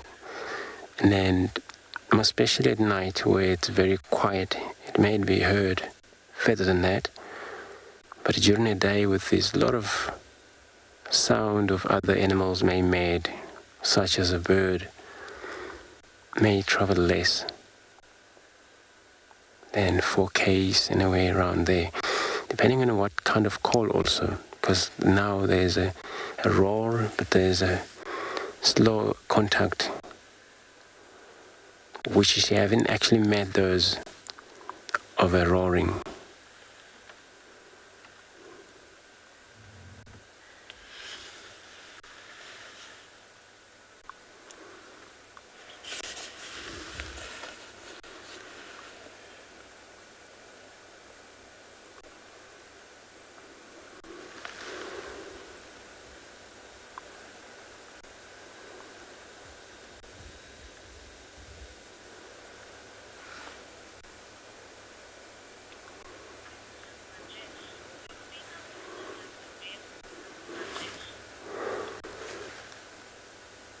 Roger, so you're asking would the female roar like a male do?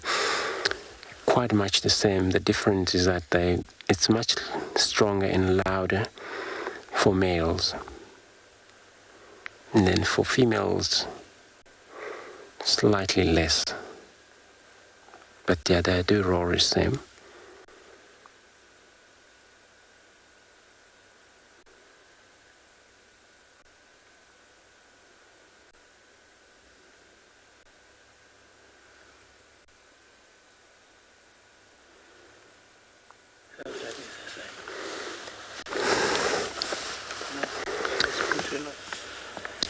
Aubrey, you may have to travel north from there, your position there.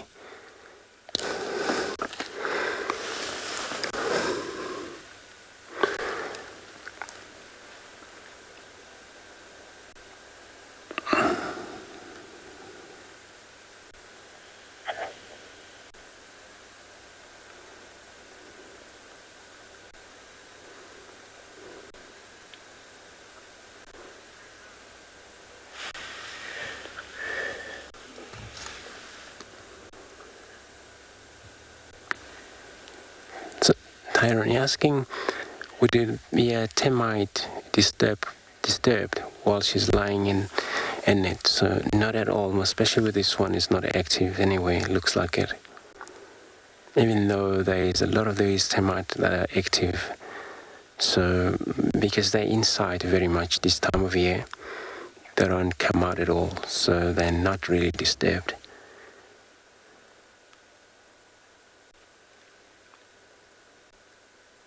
They may not maybe even notice that is on top there, because the old chamber, those are usually open during a rebuilding of the mound. It's all closed up now, so they probably cannot notice if there isn't anything on top of that mound.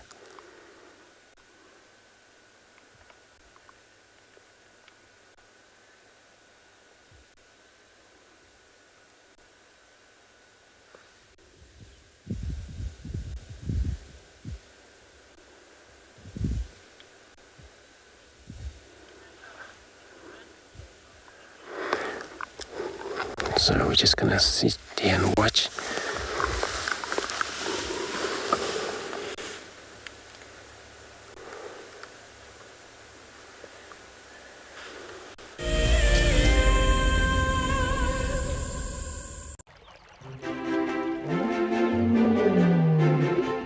their names, we see their hands, and we sometimes hear their muffled voice.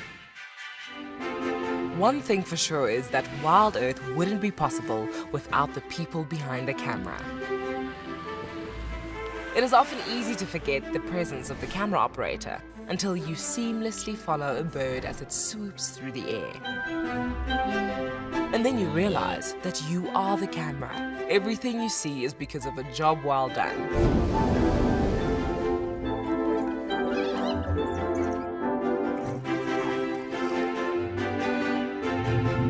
Sign up to be a WildEarth explorer and join Lauren at the fire on Saturday the 31st of July as she chats to David and BK to find out why they do what they do.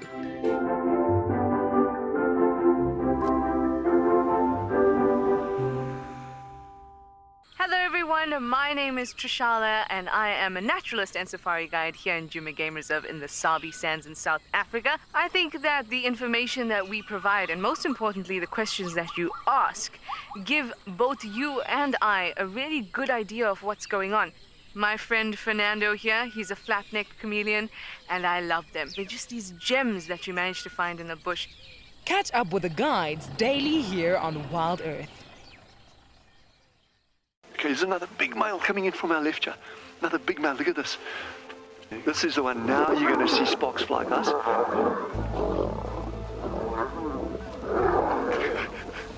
Guys, it doesn't get better than this, eh? Yes, unbelievable. Africa, I love you, eh?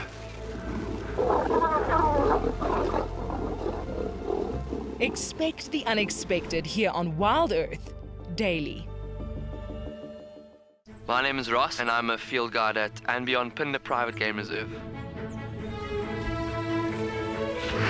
I love getting questions from guests on WildEarth because I love sharing and learning information about nature with new people, and it also makes me feel like you're all joining me in real life. If you want to ask a question on WildEarth, then you need to register on our website. Once registered, go to our live safari page and submit your question below our live feed.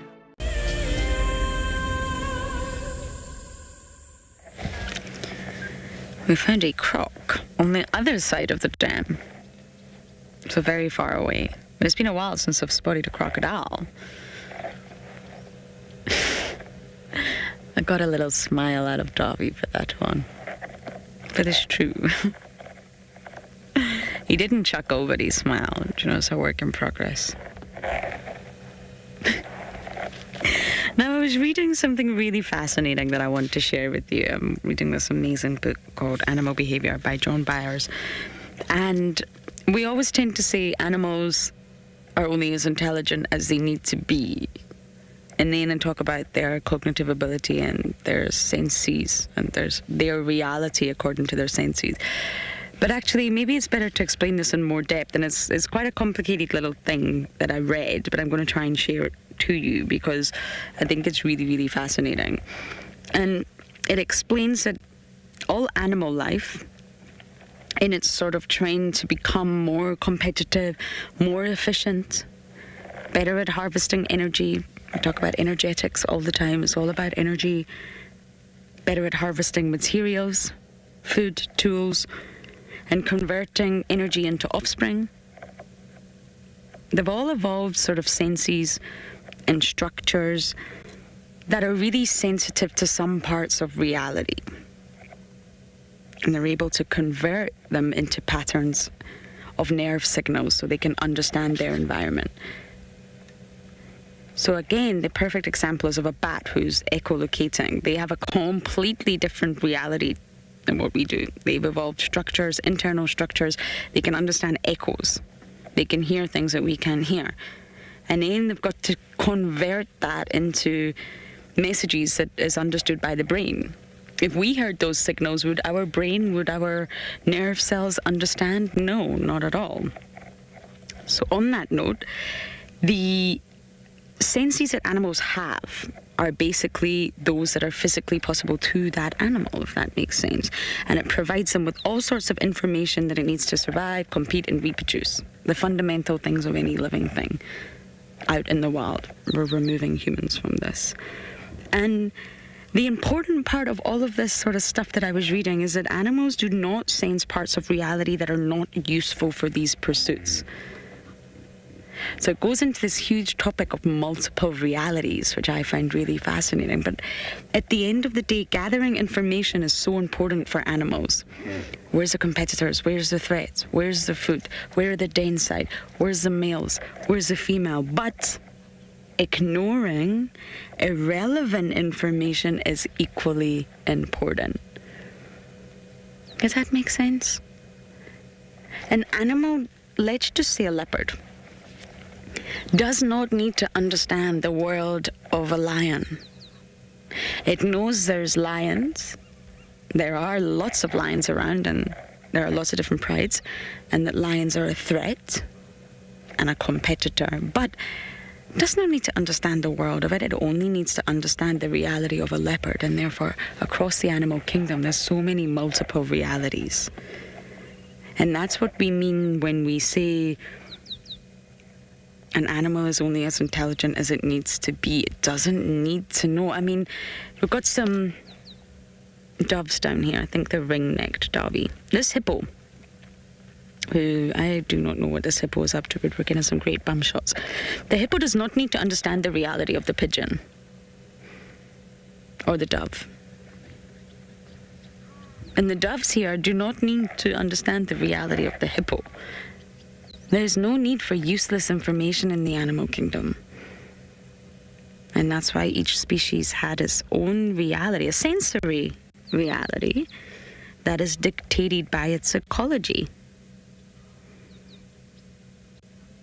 For any species, there is no single reality. For animals, there's just multiple realities. You've got a bat who's having his own reality by listening to echoes and understanding and hunting that way, seeing with his ears. And then you've got the hippo. That hippo doesn't know that reality. Those hippos can't hear the echoes. Those hippos can't see with their ears. They have their own reality. I hope that all made sense, but I was reading that this morning and I thought that is utterly fascinating, and that's what I've been trying to explain. We get asked a lot, you know, will a leopard know that the Talamati pride is around? It doesn't have to. Tingana just needs to know a lion is a threat. See lion run. Which is exactly what happened this morning. It doesn't need to know that this is blue eye, this is old lioness, notched deer. It doesn't need to understand their chemical signature. It only needs to understand the chemical signature of his own species, leopards. So for us, we have one single reality. But when you look across the board here in the animal kingdom, even just all the animals we're viewing at Chitwa Dam, the animal world is full of multiple realities.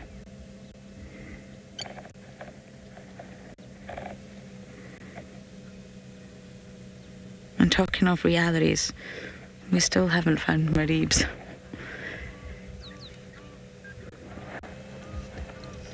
Casey? Stacy. Sorry, Stacy. I'm really not sure. I found it in this wonderful book. I'm not entirely sure. I should be showing you my books, but I'm going to anyway. I don't even know where I picked up this book. But this is where I learn all about animal behavior, and it can be quite tough, but I think it's really interesting. I read this one. Animal Behavior by John Byers. 2 giraffes. It says beginner's guide down the bottom, so it's relatively digestible, if that makes sense. It's not a heavy scientific paper that you want to just knock your head off a wall after reading it. I got given a paper the other day about the carbon sinks, pelagic fish's carbon sinks, and I can't get through it. It's just too technical. But yeah, it's just a shift in perspective.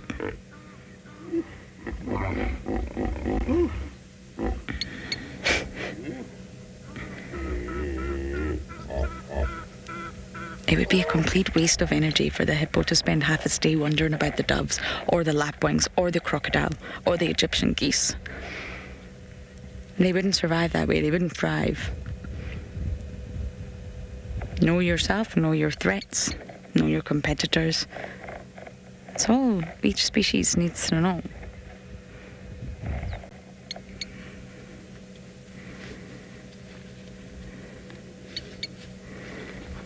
Butterflies taste with their feet.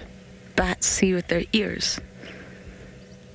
We can't taste with our feet. Well, I really hope we can. That would be really strange. Yo, we can't see with our ears.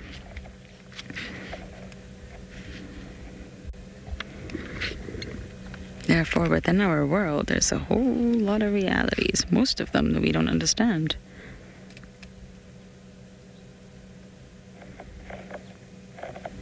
Even electrolocation, not echolocation, electrolocation, sharks and rays.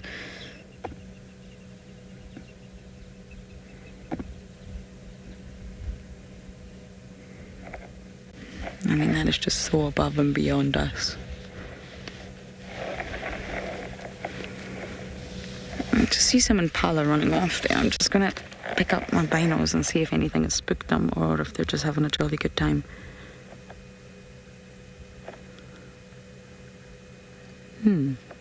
Remember all those Impala I told you about, Dwarf? They've all gone.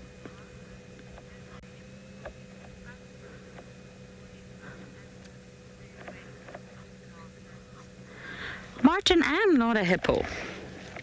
I feel like one sometimes when I've had too much food, but I'm not. But it's a combination. Hippos will vocalize to each other, absolutely.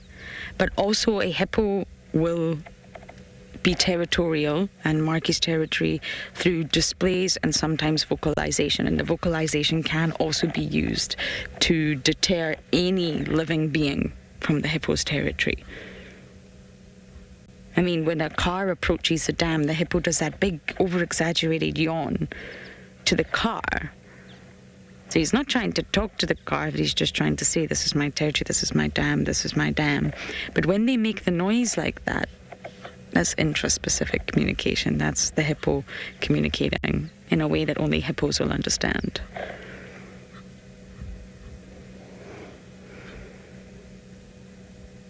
Even alarm calls, really, when an Impala alarm calls, it's two other Impala.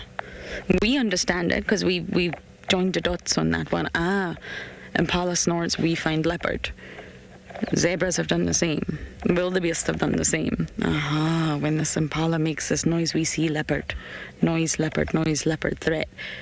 But the Impala are not actually communicating to us. They're not actually communicating to the wildebeest or the zebra.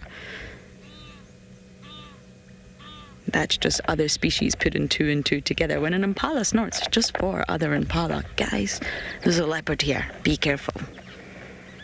It's better having everybody on alert than just one person on one Impala on alert.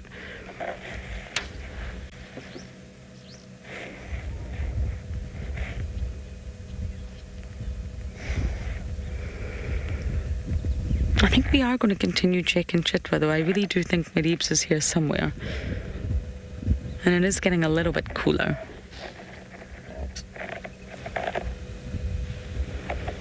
Davi's nodding. Do you want to see Maribs? Badly.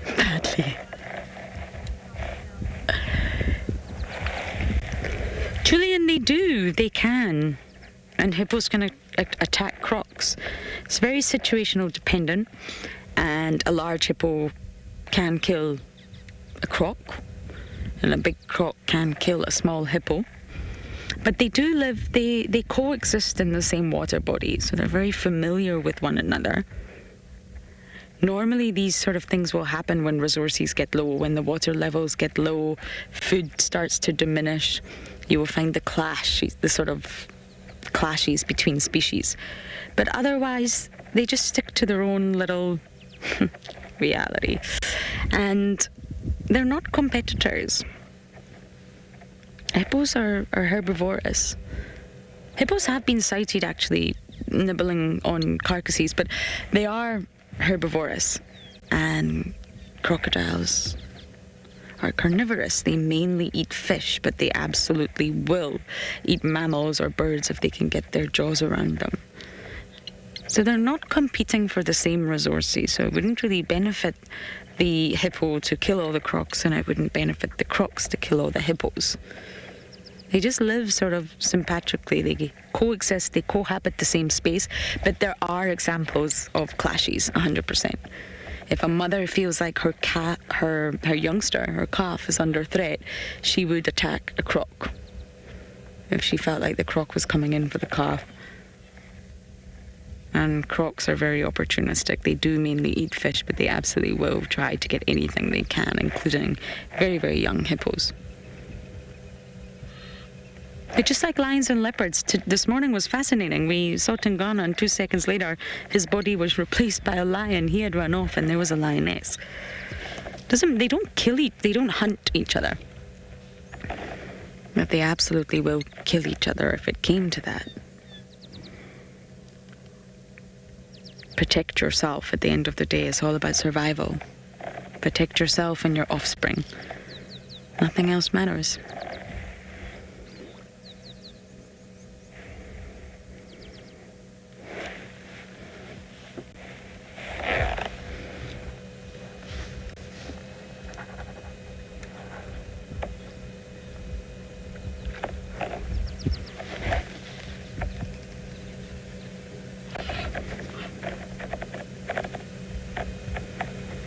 I think it's cool enough to start bumbling.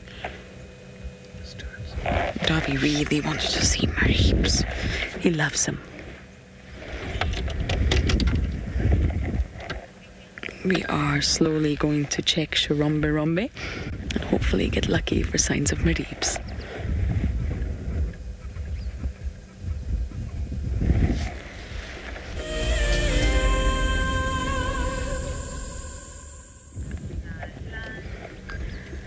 We're just sitting here at the dam, looking for signs of a leopard. No such luck yet, but sometimes the longer you sit, you do end up getting lucky.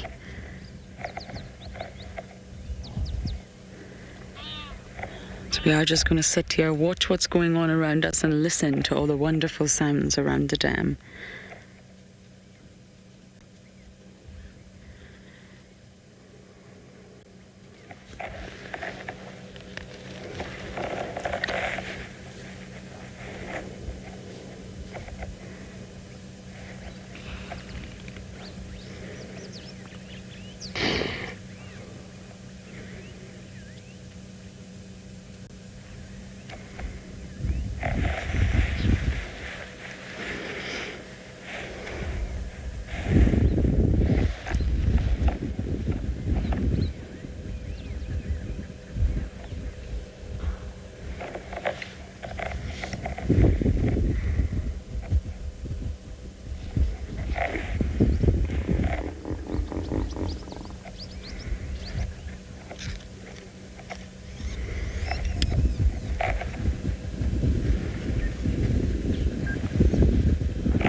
It's so peaceful here. I could stay here forever, but I'm not. I'm going to start looking for a young male leopard.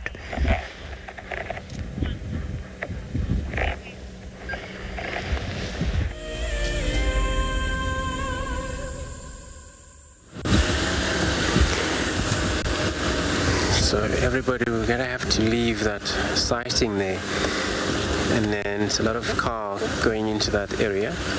I'm sure there will be space. I'm just gonna keep my radio on so that I can hear what's going on back there. In the meantime, I'm gonna be checking this area because Tingana, he was in the area this morning, and then nobody actually found him this afternoon. So we're trying to look for his tracks, because with the lionesses being in this block, for him he has to get out of there. So going to check. This is now Vietela axis, where we may have had maybe lucky seeing his tracks crossing over this road to the south.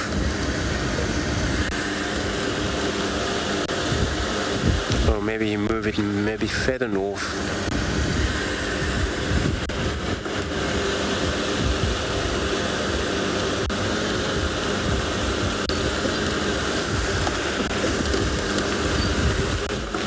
Rochelle, so you're asking what are my favorite big cats? So a leopard are my favorite, and I just love how they operate. Besides, they're so beautiful as well, you know. So leopards are my favorite. Lion would come as maybe second. They are also not too bad.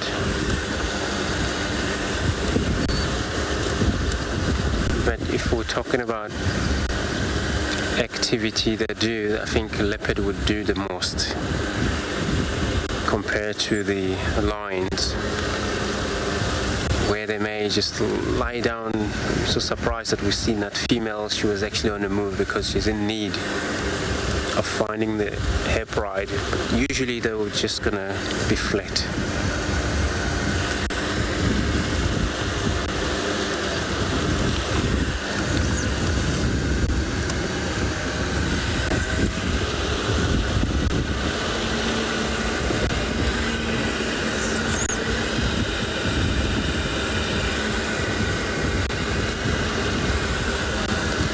So leopards, they would do a lot of movement, change place to another, even attempt to hunt whenever there's a prey species around.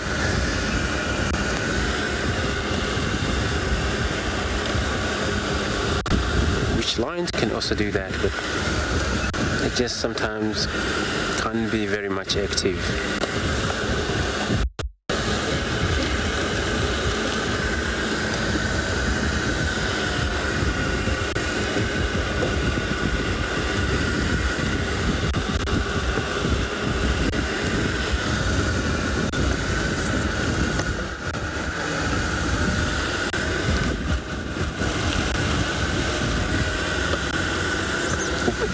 So Graham, you're asking, do we ever see cheetah in Djuma?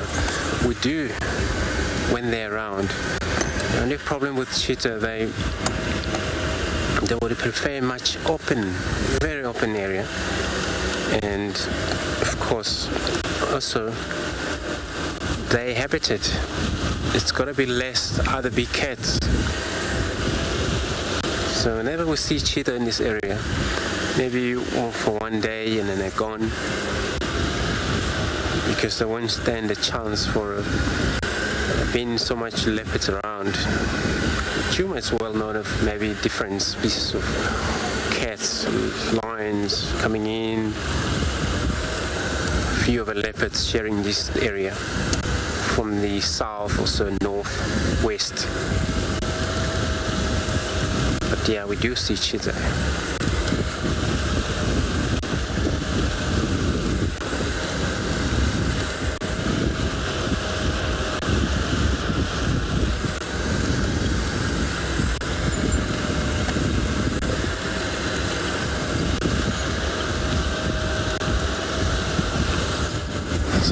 Coming right here with this Tingana's track, so I think he didn't actually come far so much this way.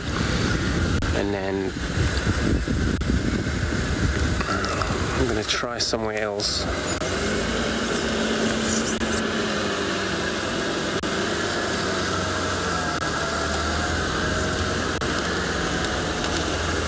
One thing we know for sure, wherever it's the lions, the leopards won't stick around. Even she's only single lioness there. The leopard would move away. All other cats, dogs, they'll stay away from lions.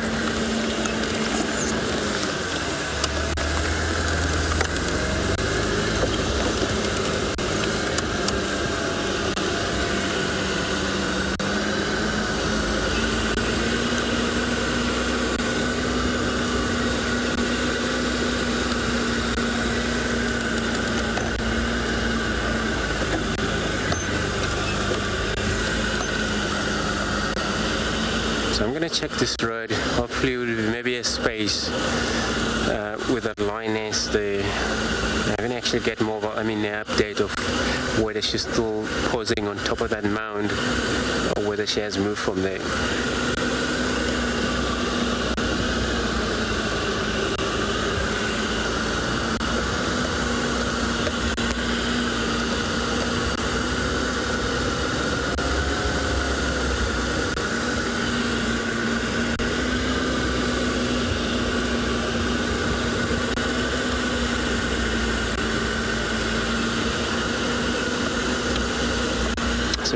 Menex was the only good place to check for us for that Tingana if he ever been very interested to make his way further south from where he was seen this morning, but it doesn't look like it anyway, so we're not sure what happened to him. He's still okay wherever he is, but maybe he didn't come this way.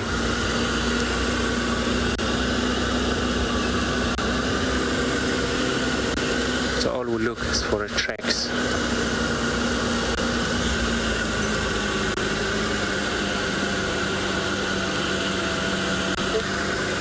So Roger's asking what the lions are the most predators in the wild.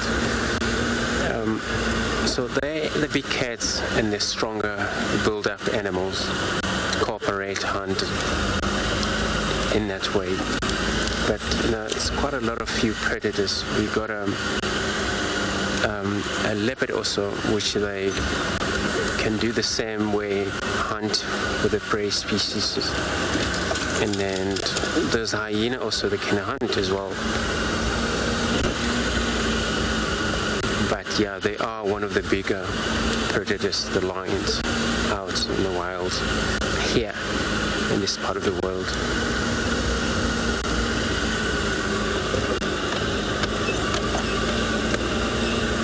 Have a tiger out here.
Asking what are the biggest leopard I ever seen around here. Was a Jordan male. It was so big looking male there. Jordan, but he was also very shy there. But he was very big compared to other males.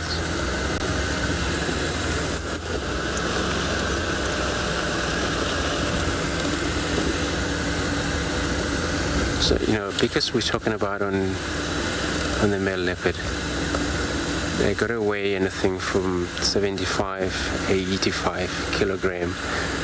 That we get up there. It's been a record of male leopard weigh nearly 95 kilogram, but quite often 85, that's maximum. 75. The females would weigh 55, 60 roughly.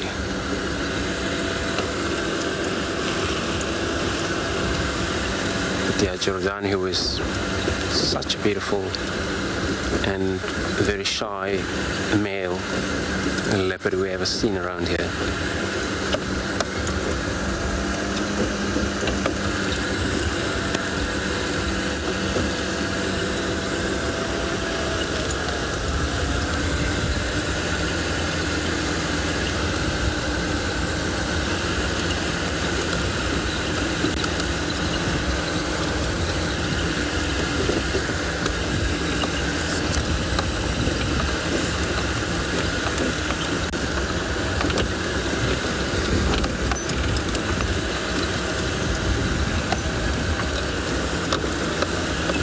So where's some of buffalo herd around here?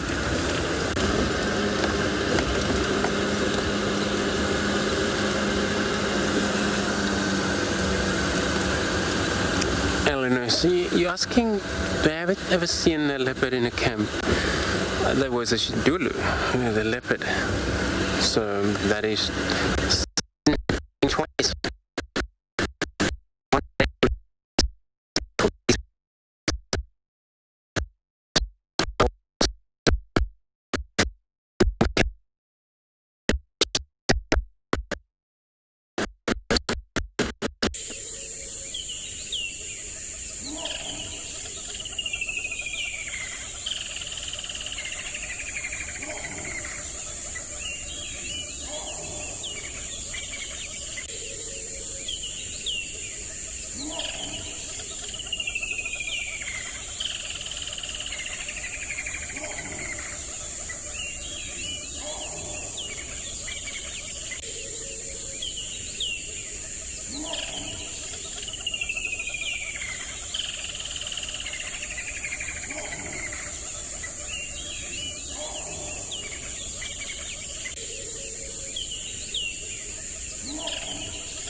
So everybody, you got us back, got you back.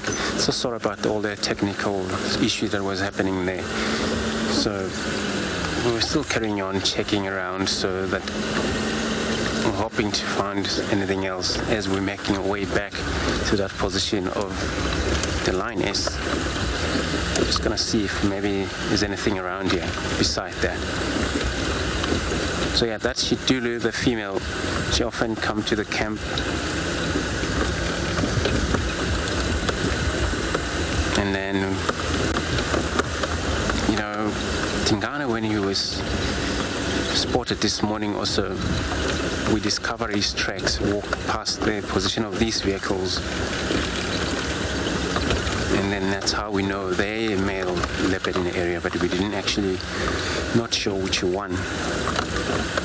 You may not sometimes tell from their tracks which one is it.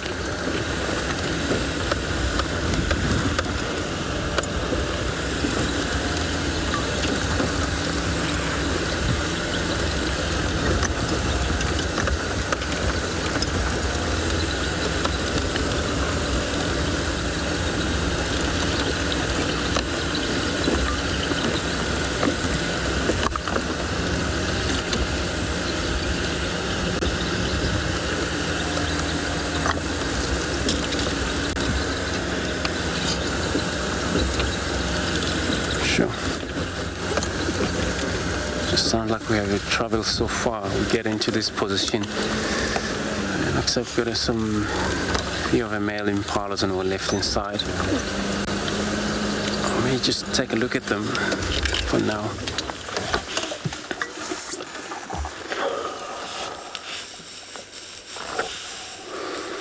So these looks like a 4 male impala in this area here, where this is actually far from the Lioness. But maybe we could not know what else could be around them or hunting them at the moment, because so many other different cats that they're moving about.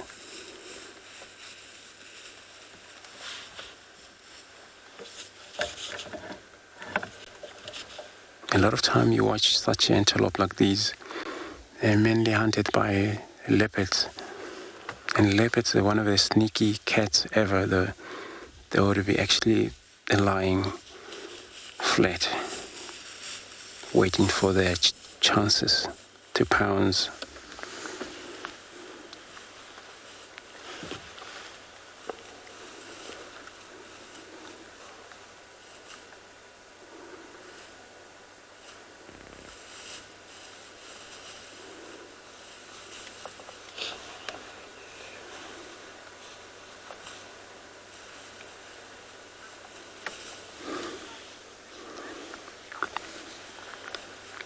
So we're just going to see a little bit.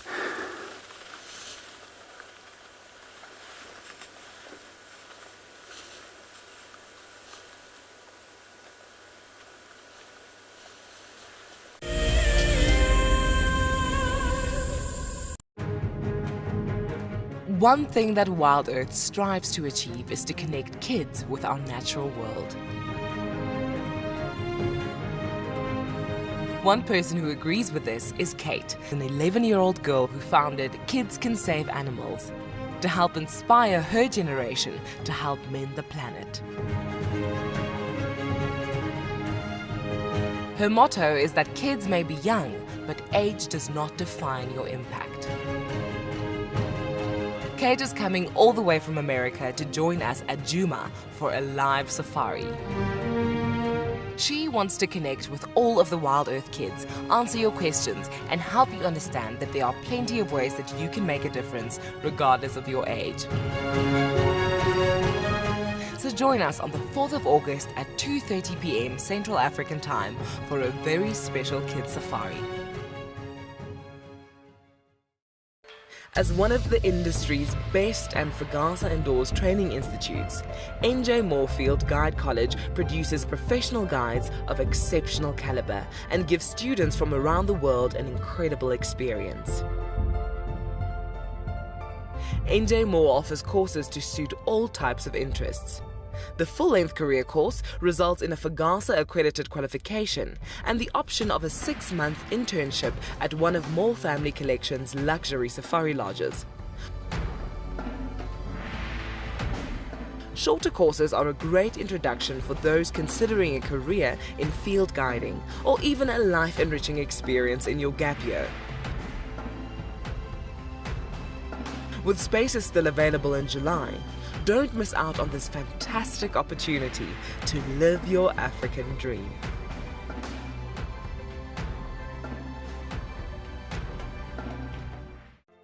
I've seen something I've never seen here before.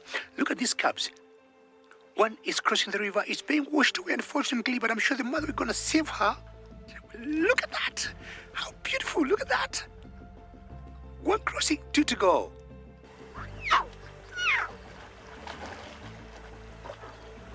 How cool is this?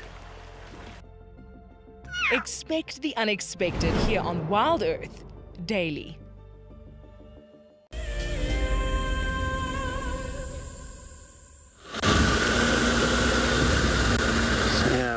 When we were stopping there with those impalas, we all of a sudden heard something and we were not too sure what it was.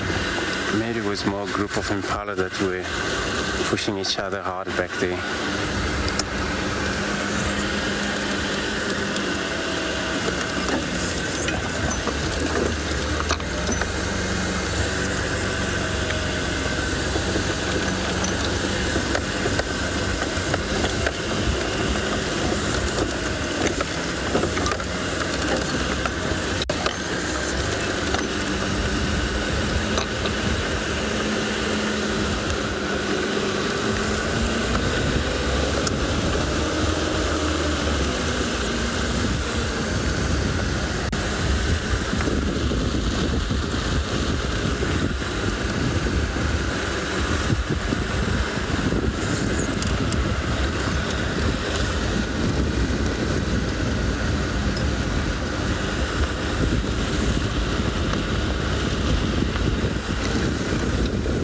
So you're asking would impalas ever work together to chase the predators away? Not really. But cooperating, they got. It's actually just all of a safety bond and warning, and they rely on warn each other. But they don't actually help each other. Once one partner get caught and the rest of them will just vanish, get out of the area immediately. Probably just watch from the distance.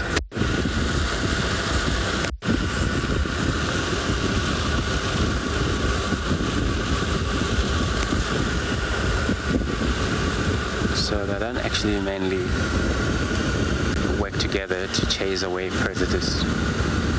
You see them shout at the predators, all of them they do the same sound as they have a visual of whatever it is. They may run away, maybe come back to the same area again until the predators disappear, if it's going to disappear.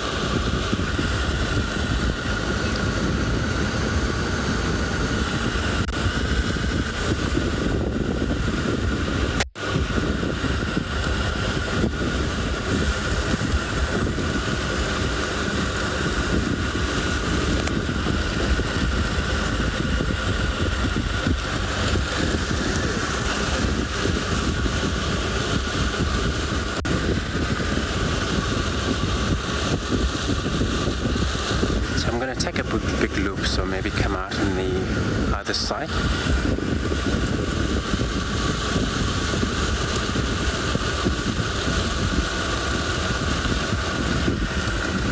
If I heard a word then the name third, asking if I ever heard a pure Impala's white color. So yeah, this used once up in a time a few years ago, and Djuma was Impala born with the color white, but not all of the colors white, but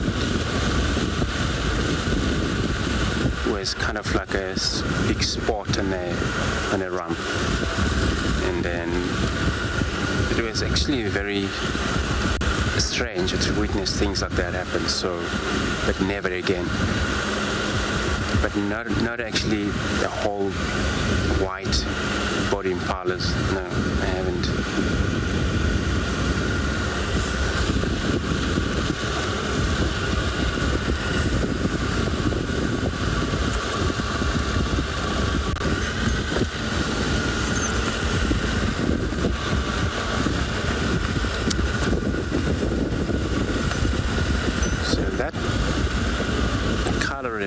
Sometimes you go very pale.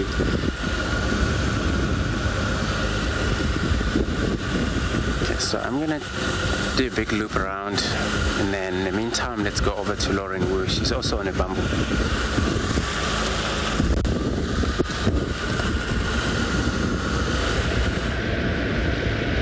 Andrew's looping and so am I.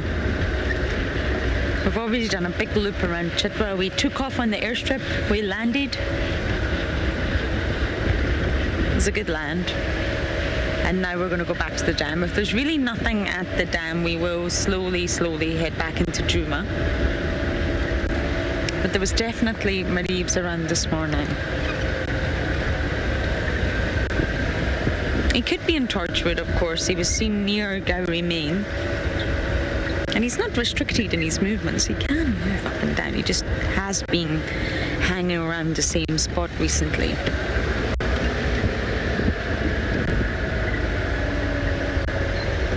Impalas, look at you, the ones with all the knowledge. Oh, they're running away. They don't want to socialize. That's okay.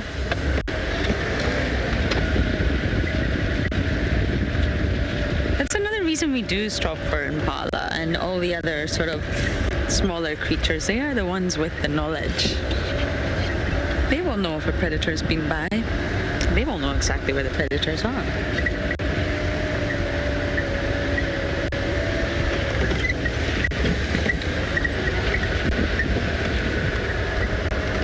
We are literally the only vehicle driving Chitwa as well, which is, it's really nice.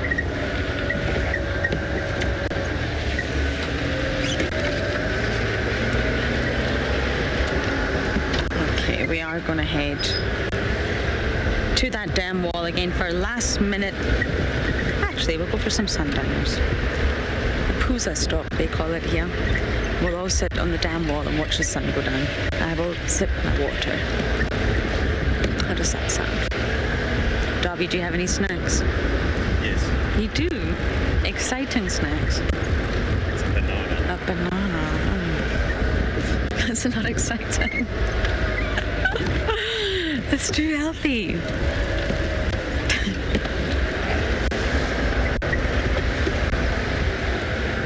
Do you know, I am still convinced to this day that most of the Djuma clan are on Chitwa. Really, these roads, I drive them at least once a day on Chitwa. One of us comes to Chitwa once a day. And the hyena tracks, the number of them, all different shapes and sizes. I'm convinced they're on Chitwa.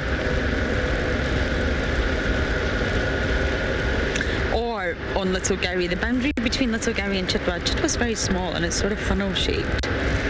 It's really not a big property. It's far, far smaller than Djuma, less than half. They're either on sort of this strip of Little Gowrie or Chitwa.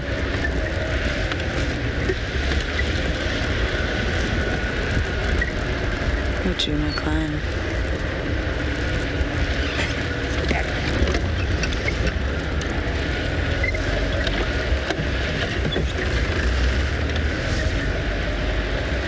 white manies. Reeves is very young. He's not even 1.5 yet. He's very, very young. Reeves has got a long way to go before he's territorial. We do dive into this in great depths most days, but he's still very much with mom at this stage. They're separating. They're spending much longer sort of bouts apart, but he's still very much with Tandy. He can stay with her up until 2 years. And then he'll really start to figure out what he's going to do and where he's going to go. Then he'll start to disperse. He may leave, come back, just like Kosana, and learn the lay of the land. He only really knows the area that he knows. And then he'll go very nomadic. He'll be like Mr. Tavangumi. Tavangumi, I think, is 3.5. And he'll really slowly start to figure out who's where all the males are. And only then, once he really figures it out, he'll start to become territorial. So he's got a long way to go. Reeves is nowhere near that. He's also very small. I can imagine on the screen he looks big, but he's tiny. A very small little sub-adult at the moment. Now this is my last loop around Chitwa.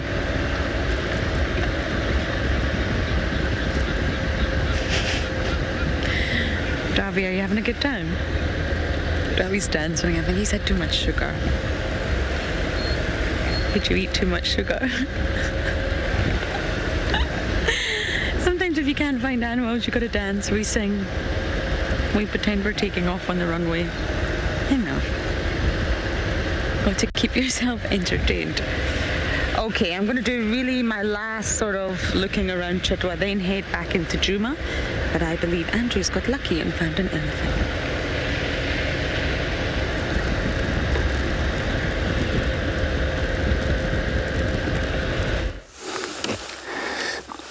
So, we got an elephant. Yeah, looks like a mother and a young one.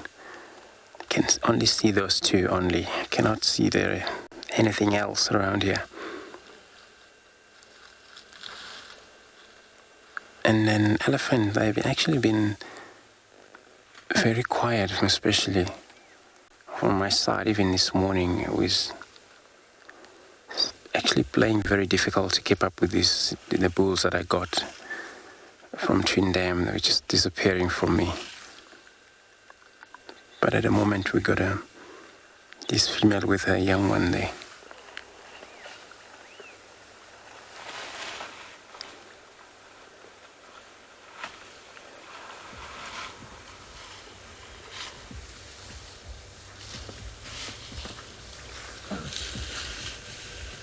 And it's cool because she's coming out of the western boundary here we had. So she's now making her way towards the vehicle.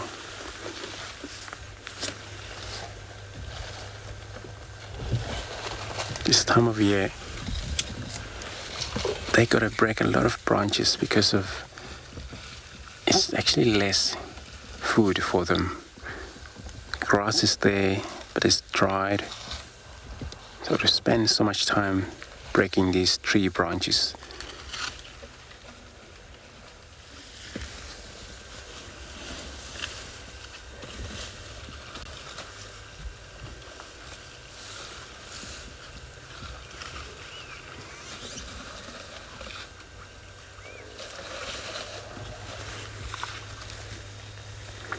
So let's just have a silent moment over here, watching them feed.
So everybody is saying this is so peaceful.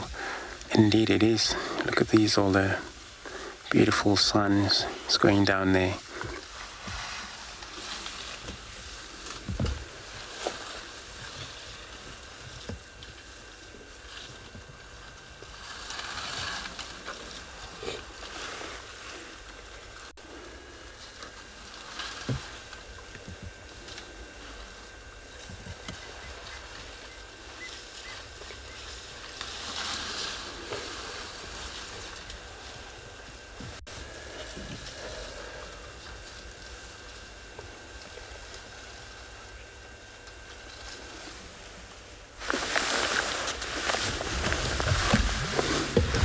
Oops, got a visitor, unexpected. The dogs, the 3 of them from this morning.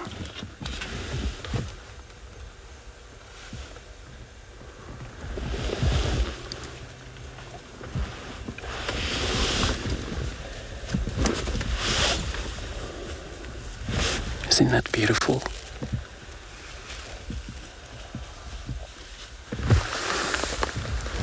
I think the elephants already noticed. I'm going to turn around.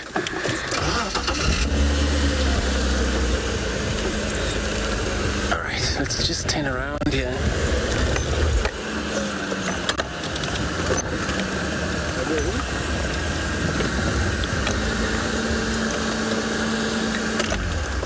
So we got them moving along the road here, and the elephant still looking at them, but the elephant didn't like that. She's gonna now get frightened.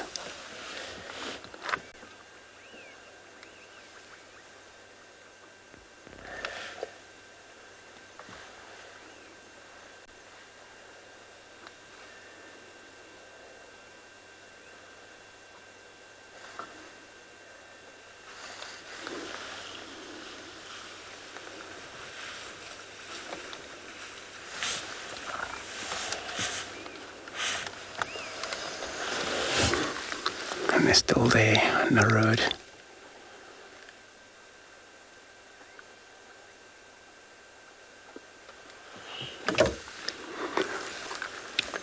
So what I'm going to let everyone know, because everyone wanted to see the dog this afternoon. I'm going to get to the radio for now. And station, we've got a Madach here on the just north of the transformer, close to Zebra Drive on Trembolium. For now, they're stationary on a boundary.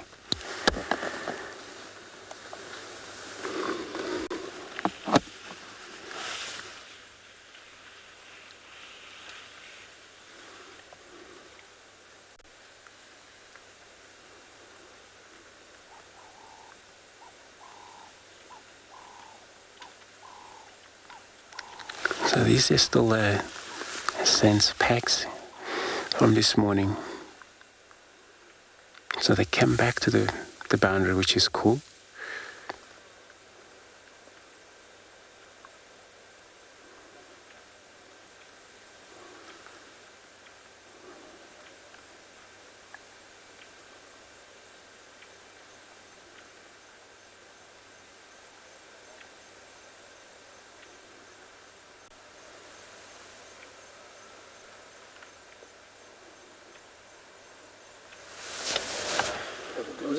Yes, let's go closer there. So again, we're in the road where it sometimes can be busy road here. We're gonna try to see them.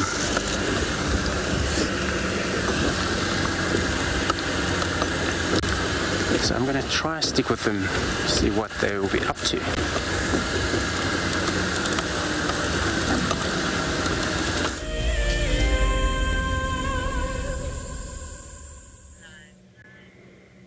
We're just watching the sunset. Very dramatic skies. Oh, it's just gorgeous. I love that time, this time of night. There's something very special about it before it gets too cold and loses that special feeling. Yet we are just going to sit here for a few moments or two.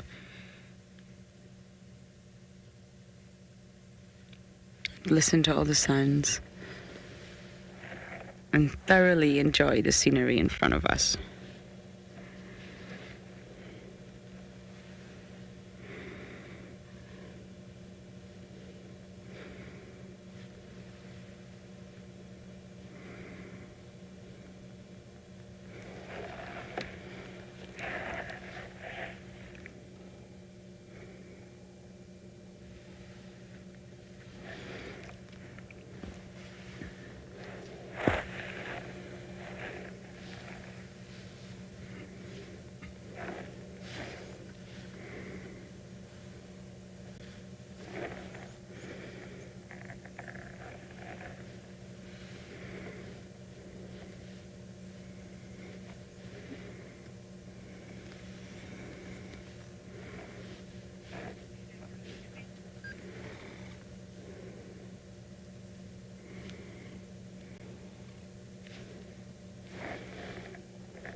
Isn't it just beautiful?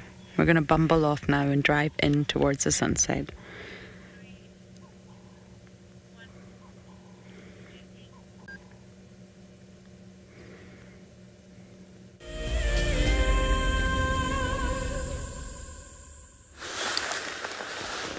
So everybody's still got these dogs.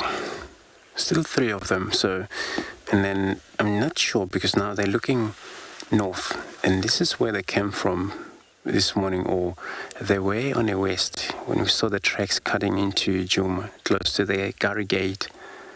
So we're not sure what their mission would be. Anyway, it's getting dark. Once it's dark enough, we're going to leave them anyway. But it's good that we still have a beautiful of a light here with them.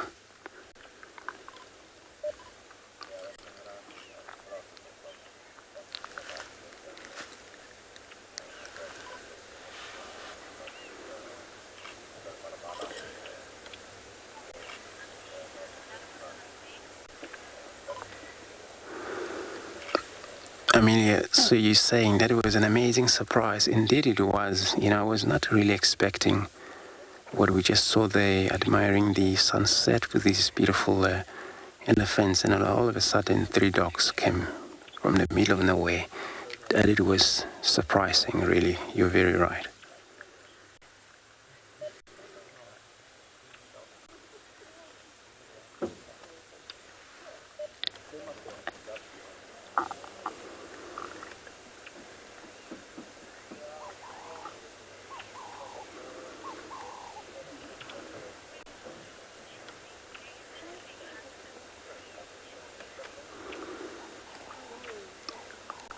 Alexi, so you're asking, do they hunt it today?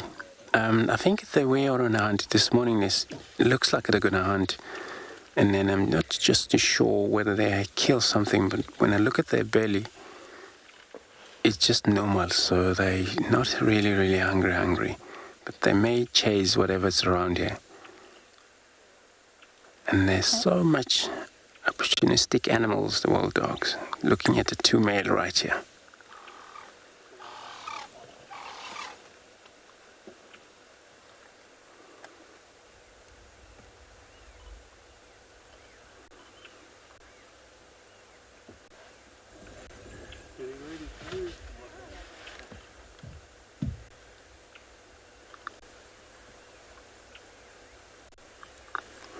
So now we're noticing something about their tails being so white near the end. We don't view them at night, or we don't shine it with a spotlight at night. So we consider them as day animals, the wild dogs, though they can hunt in a full moon, but we don't want to disturb them at night. So for them having tail being white on the end. It's for them to be able to see one another when they're moving through the wood at night, especially in the full moon.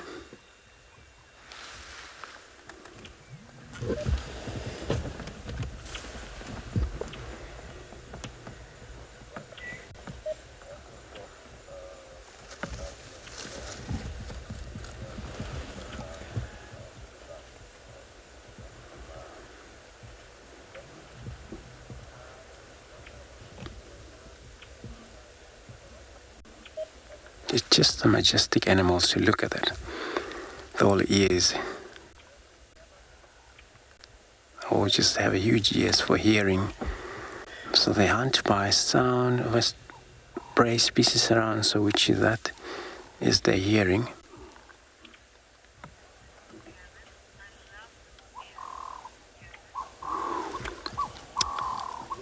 So Gavin, you're saying you love these ears. You're very right, we're just talking about them now and how beautiful they are. So they rely on sense of hearing, smell, sight. This is what pretty much make them most success.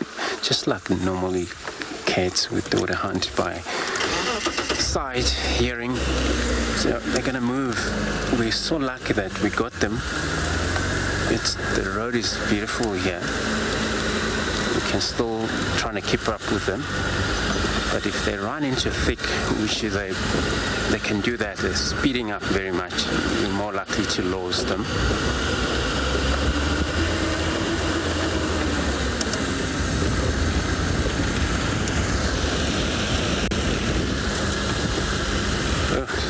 Had a lot of company already.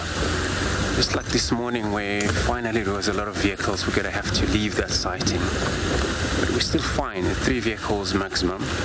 And then that's how it's supposed to be, 3 vehicles in a sighting. But it gets 4, then we're going to have to leave them.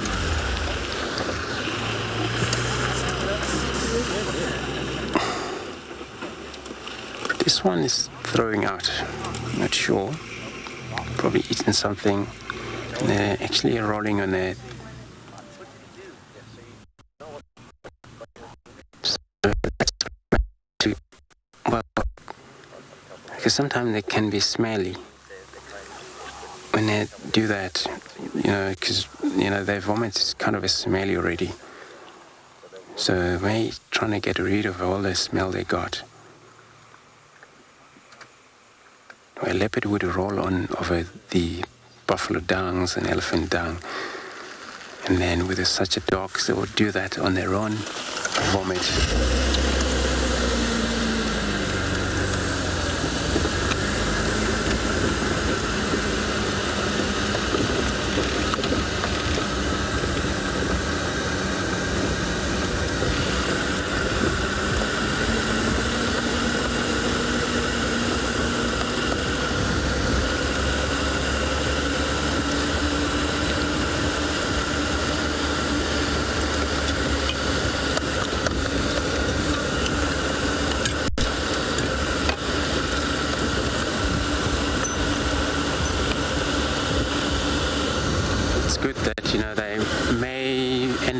Djuma again, if they don't cross to the west, and then they may come to Djuma by Impala Plain, where it's actually very nice, beautiful, and open area.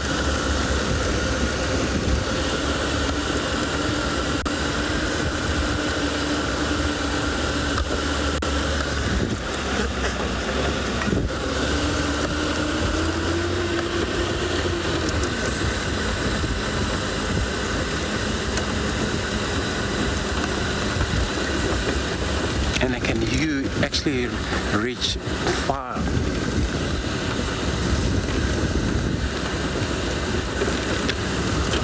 So, Peter, you asked, what do they smell like?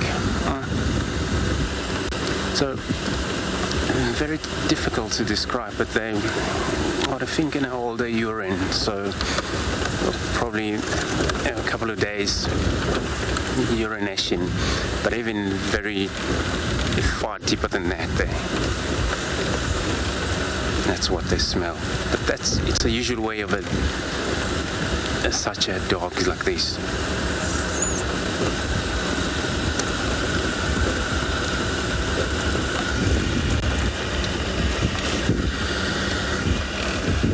So there's the vehicles behind us, and I'm just gonna take another look at them, because already it looks like the car's coming quite a lot at the same time. And then if is this the case, then we may have to give it a little bit of a break so they can also be free running around in this area. We may join maybe later if the light still allowed us to do that.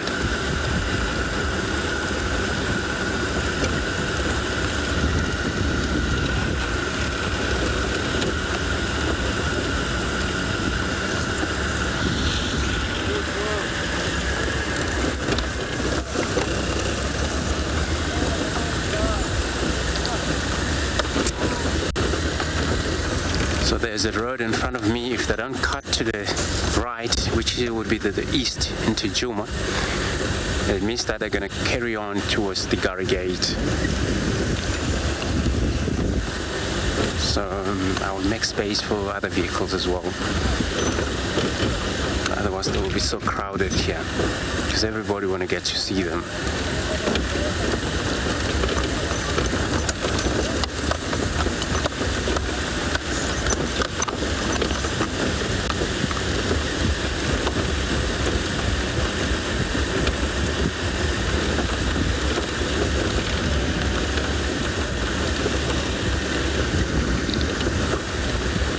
We're just going to see how it's going to be when they reach the road. If they're going to carry on straight, then we're going to have to leave them.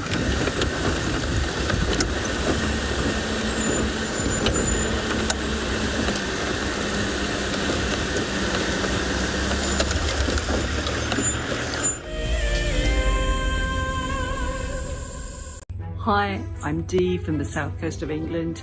Today I was told I have won the most amazing prize to go to Maritaba. Oh, I can't believe it. I became hooked on WildEarth last year when I was trying to escape COVID, and animals are my thing. I just love them and I love what WildEarth does. So that's why I wanted to become an explorer. Just so looking forward to going out to Maritaba. Want to do a walking safari. Thank you so much, WildEarth.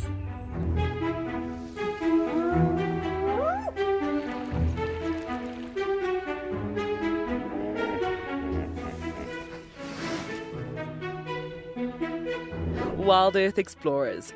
It's in your nature.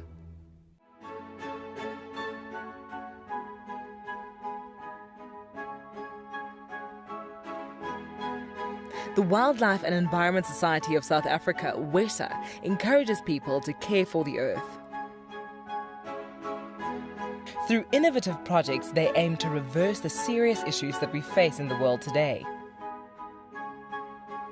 One of these projects is Green Coast, a proudly South African award for sensitive and well-managed coastal sites. This sustainability project protects our national coastlines while providing unemployed youth with a love for their environment and a hope for the future. WESA is a membership and volunteer-supported organisation. Every supporter is helping to change the only earth we have. Visit our website to see how you can help care for our earth.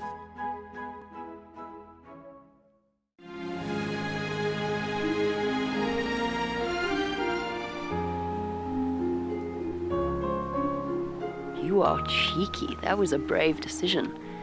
Amber Eyes is... Oh.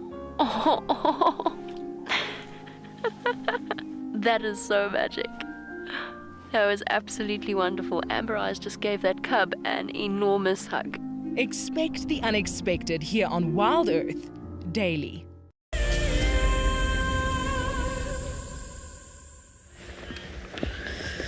Bear with me, everyone. I'm trying to put jackets on. It's getting rather chilly.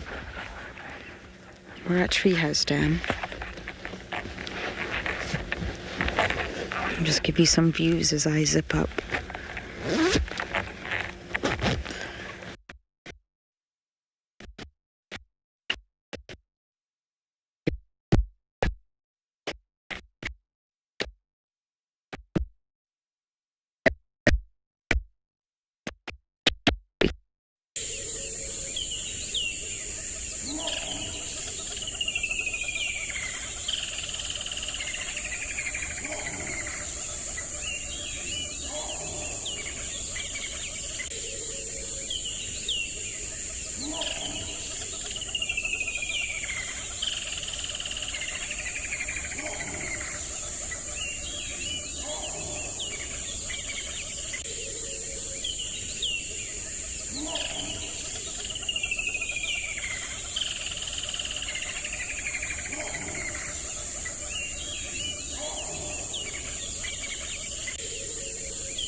Sorry about that, everyone.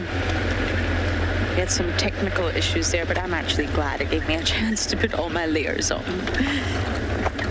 It just gets cold so quickly.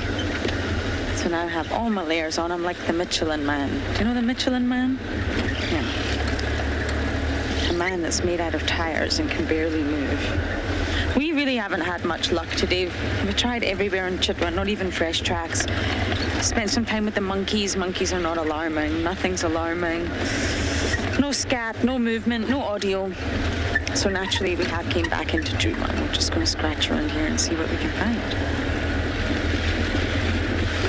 Shadulu's been popping in and out quite a lot. And I think the western side, we're going to do the western side of the reserve now that it's getting later. And that seems to be where, I call him TP, but the tortoise pan male is crossing in a lot as well. He stole Tiani's kill yesterday, I believe.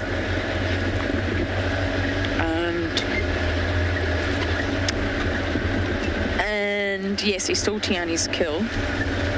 So there's a lot of kleptoparasitism going on right now between all the predators. I think it's worth, if we do find a leopard on a kill, it's worth staying. You never know, you might get multiple leopards in that sight line.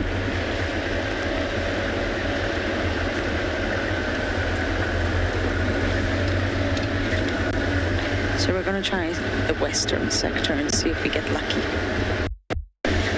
We do assume naturally Shadulu had Sakomar, so she's got cubs, active cubs.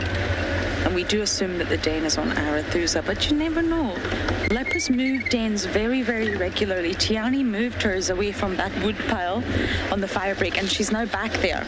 I'd really love to go, but well, it's only Andrew and myself at the minute. But hopefully other locations will pop back up so we can actually spend time at that den again and just wait and watch until those little cubbies get active. They're a lot older than Sabui's cubs. Sabui's cubs were tiny. They were so small, and we were very, very lucky to get to see them.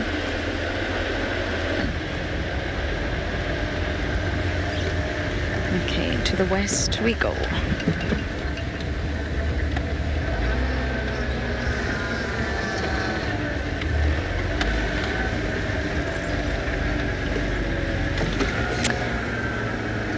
Pantheropardus.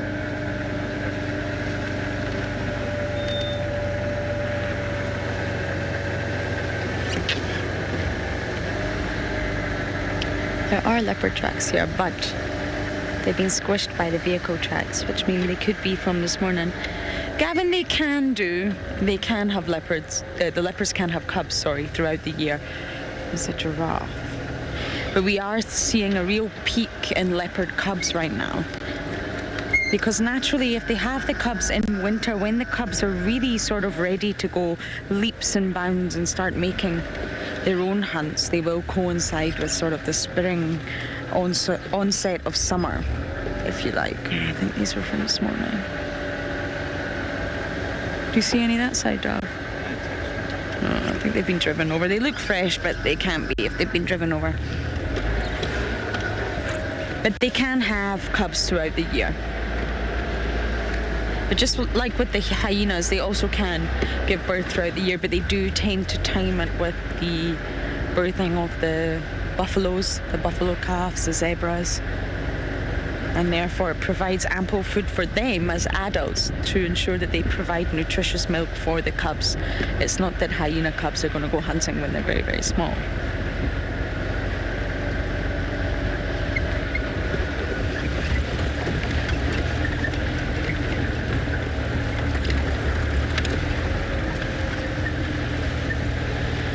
Okay, we're really heading to the west now, and hopefully we're going to get lucky with some activity.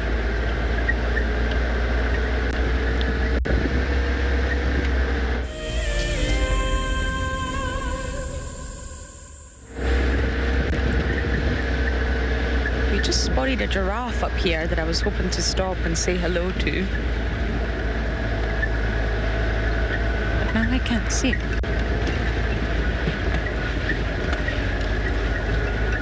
How can you lose a giraffe?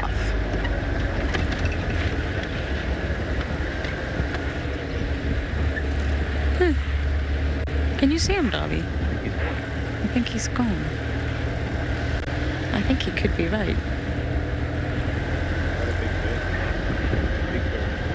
Big bird. Where do you see your big bird?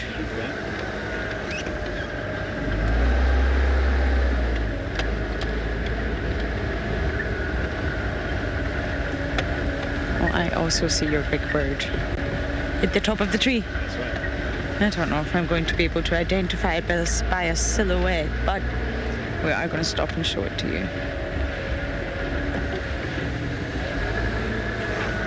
It's just flown off. So no, everyone, we are not going to show it to you. That's not going to be possible, I'm afraid.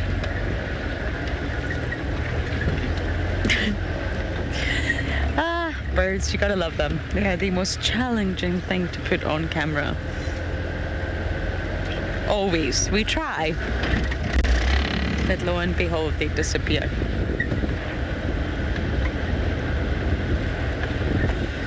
Actually, look at that skyline, Dobby.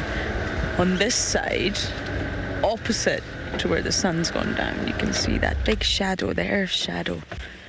And the pink blues and the purples. It's just glorious. You always see that shadow on the opposite side of the sun. It's also a good chance to stop and listen. So that's exactly what we're going to do as we admire the skyline.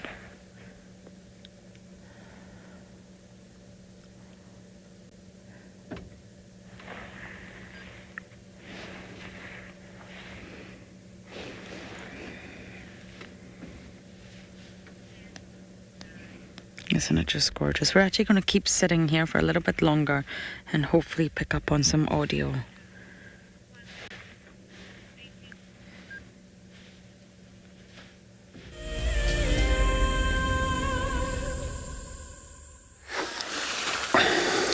So everybody, we're back with these elephants now. It's good that, we got a whole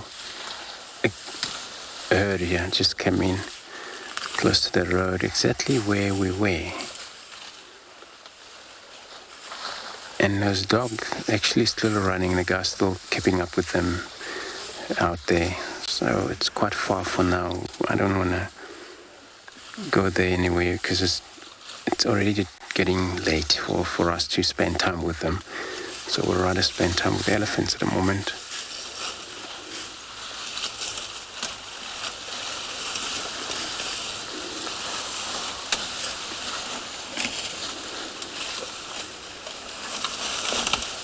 Just going to take a silent moment, listen to all the beautiful sound they are making.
Jamie, age 11, you're saying this elephant's already stuffing its mouth. Oh, no, just the reverse back there. Yeah, they do that, especially all of these, when they group up together like this, feeding it can be so much challenge. So every time they get into the spot where it's so much of a food, and then mainly even the bigger one will push the small one because of getting into nutritious food for themselves. And then at the same time, you know, they want to get enough. That's what you see. They will fill up their mouth with the food a lot of time, and then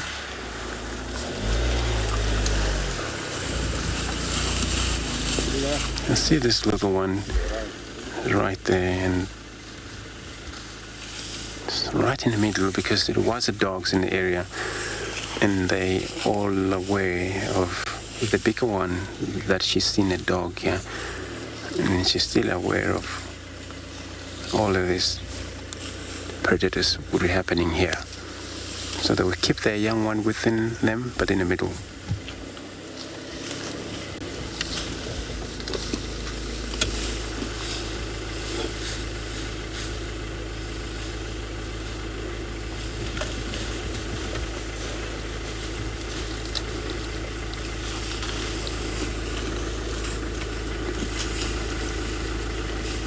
Sorry about all the noise back in the ground.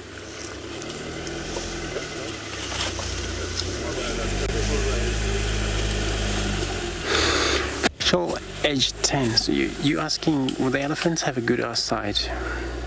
So not 100% good, but it's slightly better than those of rhinos.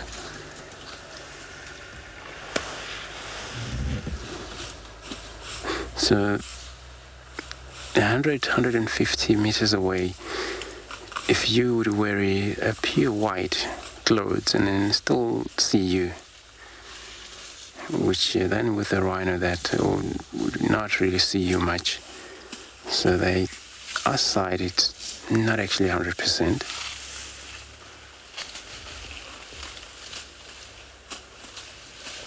But they would rather rely on sense of smell than their side.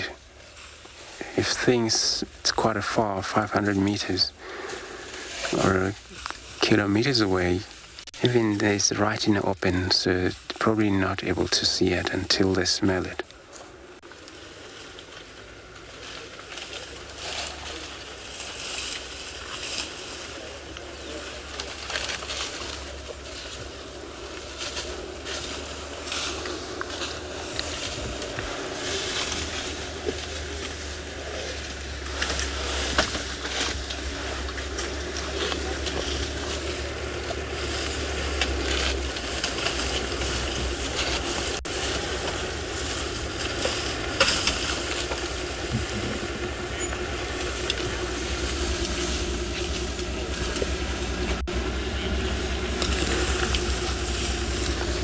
Emmanuel, so you say in your life seen such a creatures like these during the sunset. It's such a beautiful, especially looking in the western side there, all you see, it's always just a beautiful yellow light. And then with these elephants being in that direction, it's even provided most beautiful. So you're very right, I also love it as well.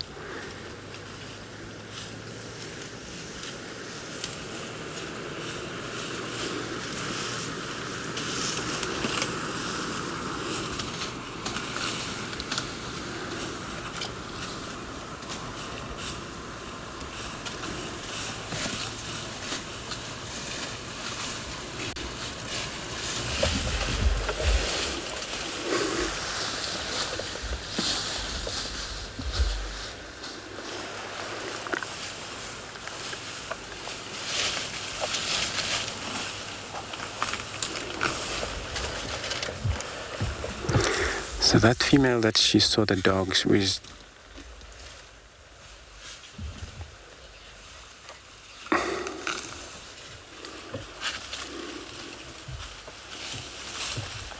Marcus, age 13. So you're asking, with the elephant sleep standing up, The bigger one, they can do that. And the young one, they can still go down in the floor. Even the bigger one, but they won't do it for long. They rather look for these termite mound or cliff in one of these rivers. And so it's easy for them to stand up again if they are one of these bigger one. But standing up, they can do that, these bigger elephants. Remember also that sleeping we're talking about. For the elephants, it doesn't have to be maybe many of hours. 1 hour, half an hour, that would be enough. So they would spend a lot of time eating than the sleeping. So everybody, we're going to change to an IR light now because we're losing light.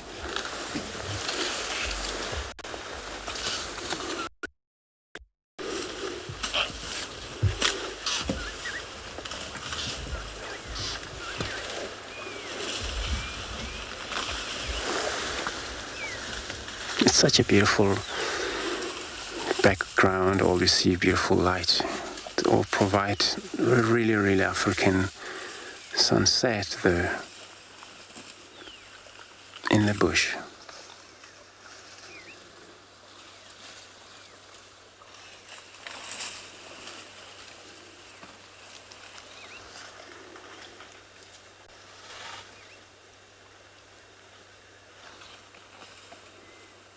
And the reason they won't spend a lot of time sleeping is because they need to maintain their body weight.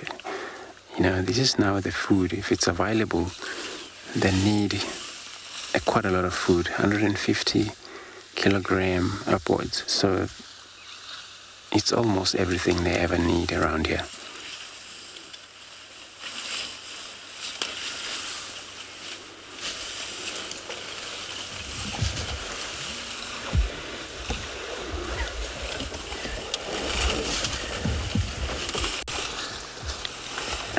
So we just stationary here on the road, hoping for them to, maybe they're going to come across the road while we're here.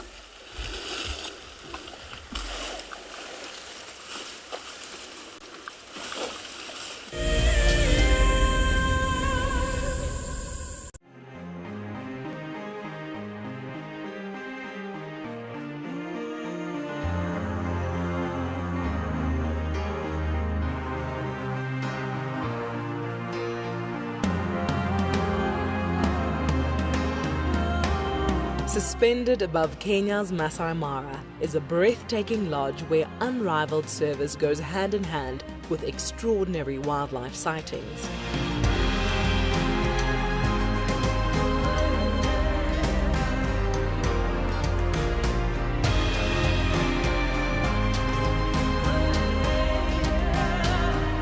Ngala Mara offers a quiet place where guests have the opportunity to reconnect with the world again.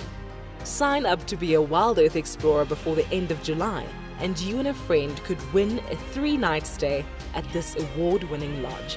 WildEarth Explorers, it's in your nature. Hi, I'm Mike Anderson, and I come to you live every day from Eco Training Pridelands Conservancy in South Africa. The wild animal I think is most underrated. I think buffaloes are the most underrated. They're so tenacious and ferocious, and also very, very protective of each other, which I find incredible. You know, sometimes people think of the big five, they just think of lions and leopards and other big animals, but I think buffaloes are pretty underrated. Catch up with the guides daily here on WildEarth.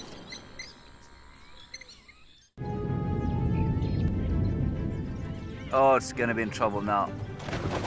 Oh, this is unbelievable stuff. Here comes a hippo in too. Go, Impala. There's a hippo coming in. I can't believe what we're seeing here. This is what we'd normally see in East Africa. It's all over. Hippo leaping at the crocodile now.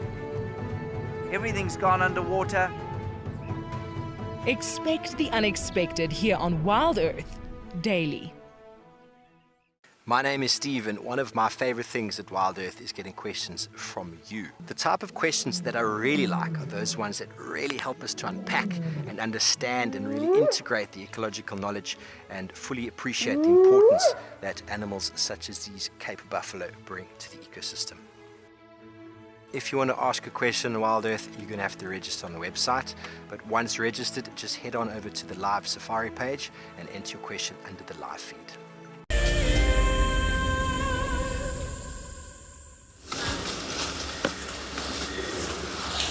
So they haven't actually crossed the road, which they may do because they came from the west. So all they're going to do, they're going to cross into Djuma. Unless if they get frightened because there's quite a lot of other vehicles driving past into this area here.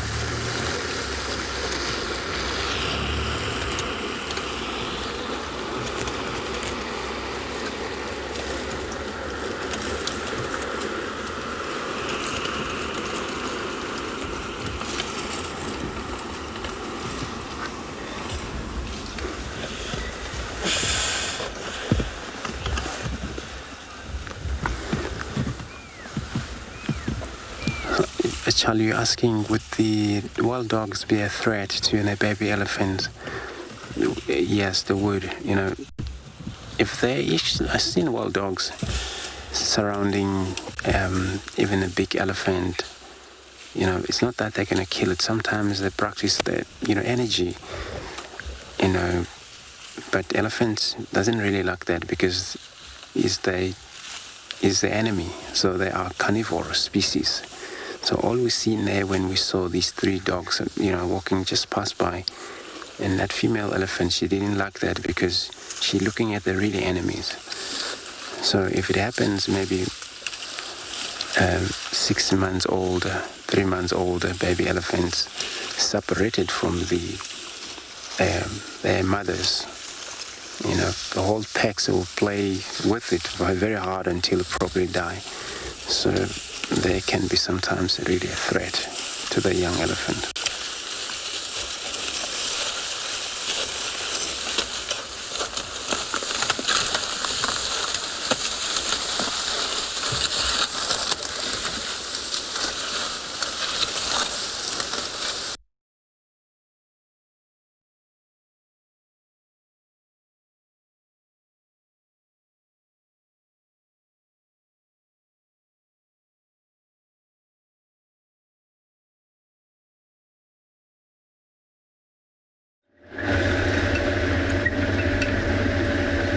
Sorry about that, everyone. I don't know where Andrew has disappeared to.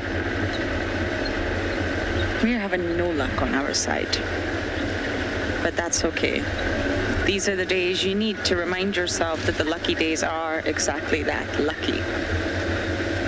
And again, we're searching the west. It's a bit of a hit or a miss. But if you don't search it, you're never going to find. So that's exactly what we're doing right now. But I do have a funny feeling we're going to have to stop for that skyline. Davi will definitely make sure that we do that. Shall we get to the open area, Dav? Let's. I can't take my eyes away from it. That's probably why I'm missing all the animals. My goodness. I'm going to put the spotlight away. Wow, wowza. What about here, Dov? Yeah. You like it?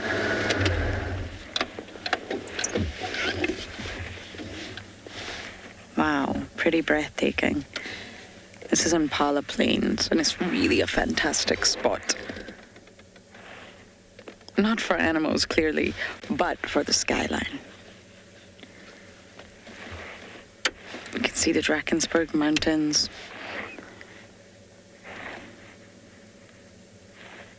In all their glory.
I see you're saying the Djuma skies are always the best. Superb. Superb. The best. Superb. Indeed. I'm actually just breathing deeply here and wow. Even if you've not had much luck with animals or the animals you were looking for, whatever, the skies are just so breathtaking at this time.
Anna, you're saying perhaps it will be a lucky evening to see a bush baby.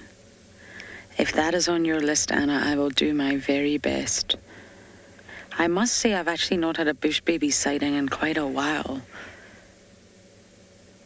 I don't actually know the last time I saw a bush baby. We had a fantastic sighting of them nesting at Central Drakensberg Junction, but actually I've not seen them in a while. We can hear them in camp sometimes. The Janets come looking for them. Okay, Anna, you've given me my mission.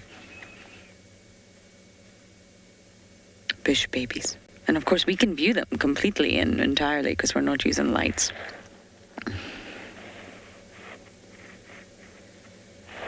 But we've got to find them first.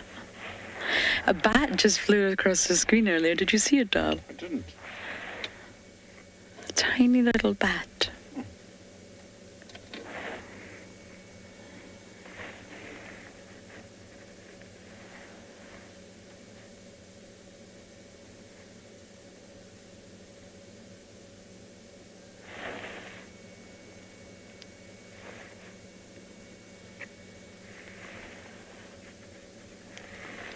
Okay, Anna, I'm going to do my very best once I start bumbling to find a bush baby for you.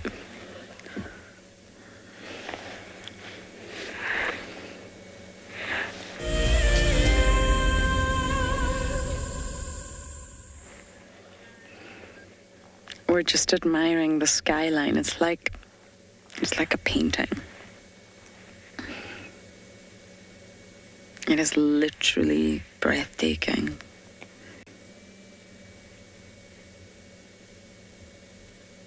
Soon we're going to be plunged to darkness and these colors will no longer exist. So we're just going to take a moment or two to appreciate them.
Isn't that just delicious? It's slowly fading now, so we're going to start our bumble looking for nocturnal animals.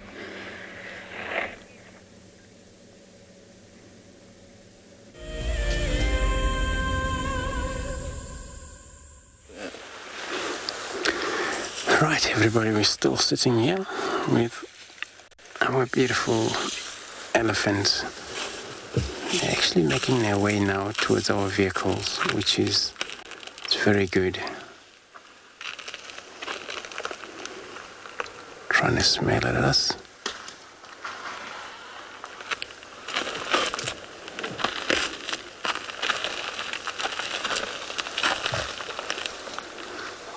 One of the females among the group over here.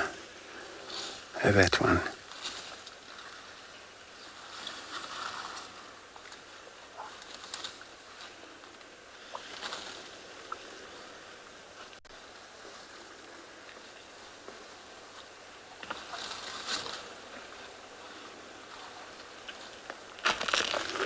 So now was a question that was brought to me that what would they prefer, the whole part of a tree? So, you know, getting back to that, the elephants, they would prefer so much of a new shoot if it's okay, well, during the summer where the growth take place quite a lot. But the minute they started in that tree and they've all test is good in that tree, then eventually they would, you know, push it down so that all their hope, also the roots could be maybe the same as the branches in terms of a test. So that's why they sometimes, you know, bring so much tree down because of that. And so many of the trees you find, they're all just flat, the roots up. Is that because the minute the tree's down and it tests, the roots are not really testing very good, and they have to leave that thing.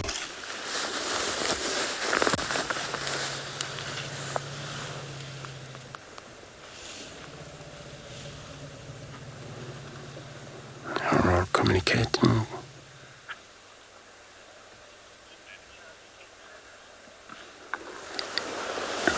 Have you copied that?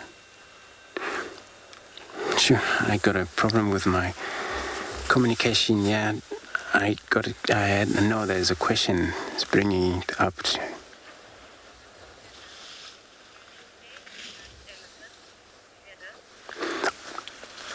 I think I got it well now. Heather, you asking would we name elephants? So we don't name them, but if we know there is an individual, a group that there is somehow one, it's got a unique tusker or floppy ears that way, or, you know, of course then we can, but maybe we don't name the whole group. We may name the individual, especially on the males. There's a monster tuskers, which is, we don't see that bull elephants anymore. It used to be coming from Kruger Park. So we have also a while ago was a twister, which what happened, the tusk and it grow kind of like twist, funny way on this left hand side there. So that you can, you know, practice naming them, but generally not like cats we've seen around here. We don't name them.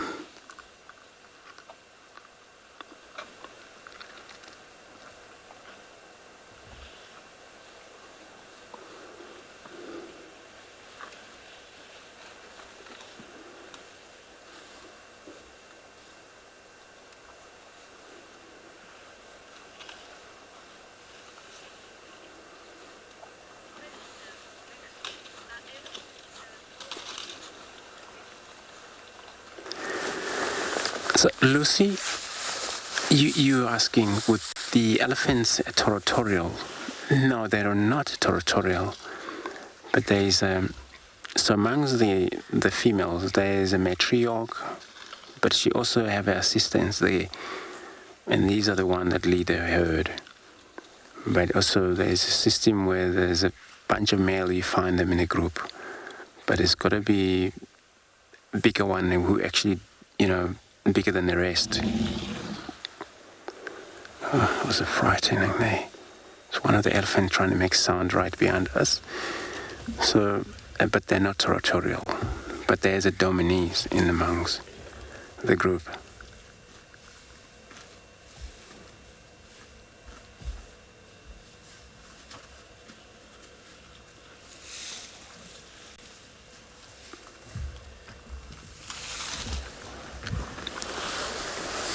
And the group is actually divided so much, and they're all like a family reunion. So individual group consists of many of animals, maybe up to 20, 15, and then they all just stick around as a group there, as a family. So they may join up with different group, but eventually each group would lead its own group a different way.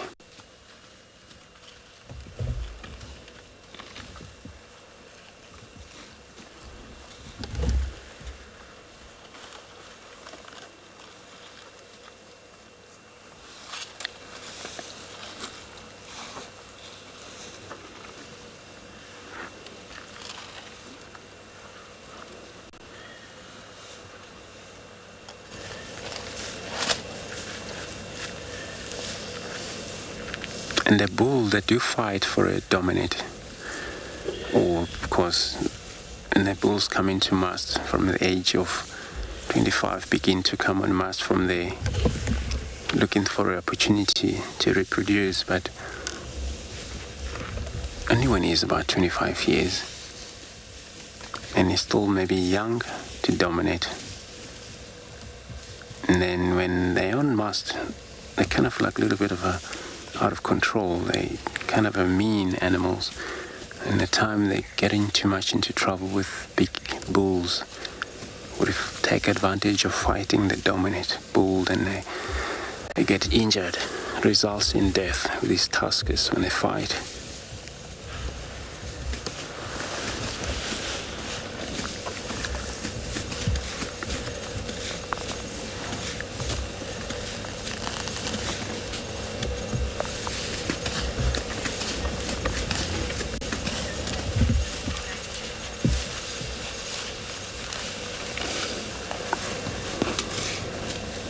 Brian, so you're asking, is that true, that I don't digest all food? So they only digest 44% of the food that they eat. So food goes to ferment on their stomach anyway, and then they have a sort of bacteria, those would only help 44%, and the rest of the piece of wood, thorns, may come out as it is witnessed during the marula fruiting. All come across ripe fruit amongst these elephants' dung. So majority of these, they don't actually get chowed properly, and then once it's swallowed, the whole wood may come back as it is, as a poop. So yeah, it's true.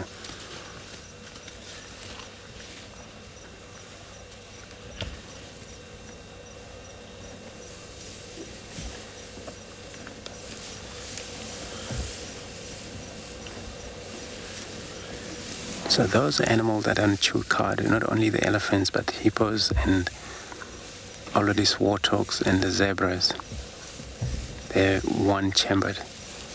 Where those hippo would have three, but then they don't chew cud. And then there's a process of long digest, whatever they eat. They may eat so much compared to the animals, such as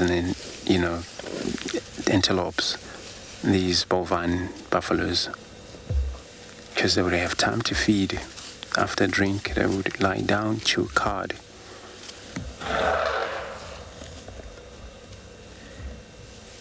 How was that? Such a beautiful one of the trumpet sound we're talking about.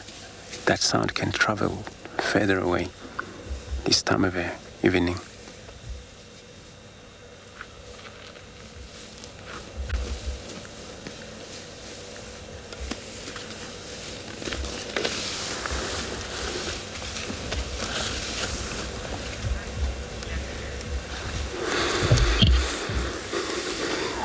So Jackson, you're asking would the elephant behave differently at night? So I actually haven't really spent time with elephants at night, but then since with our sight, whether they will be more relaxed because then the bush is so quiet they can understand the area they're at compared to during the day where it's so much wind, a lot of activities in terms of a lot of different species of animal. But it could be that maybe would apply the same because they stand night and day.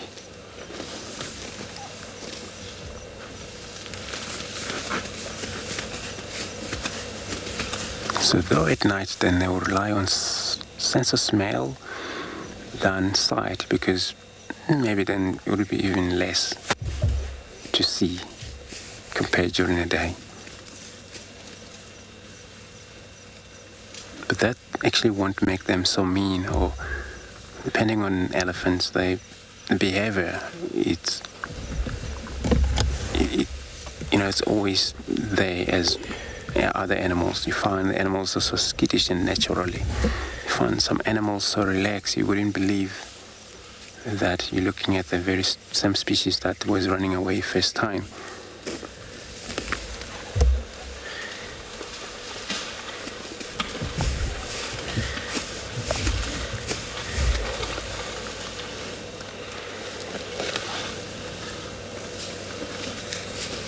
So each one has a personality, a behavior. Sometimes even the one group would all can't be the same, whether they would be relaxed towards the vehicles, but each one would have different behavior.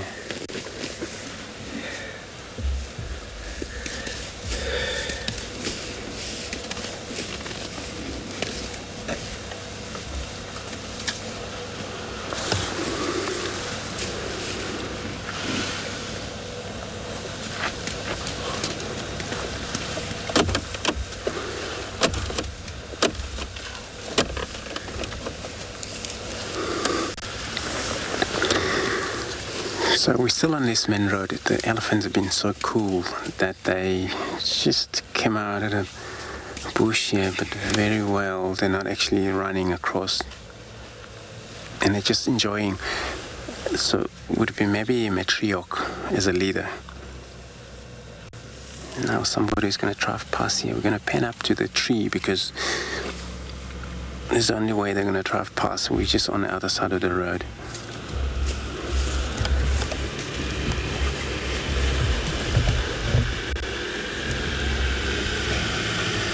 That won't be too long, so it's just for now.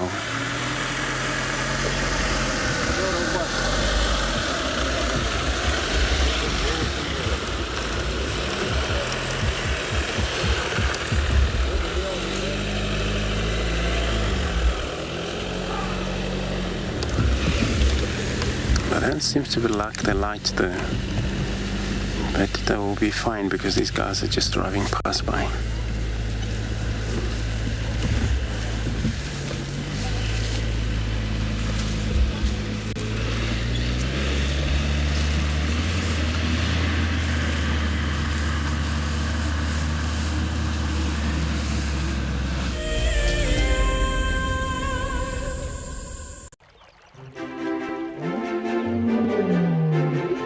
Know their names, we see their hands, and we sometimes hear their muffled voice.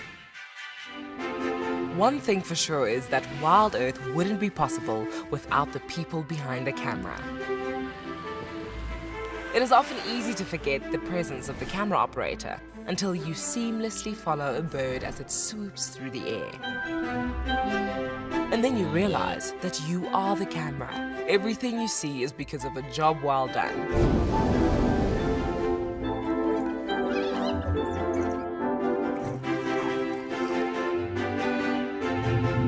Sign up to be a WildEarth explorer and join Lauren at the fire on Saturday the 31st of July as she chats to David and BK to find out why they do what they do.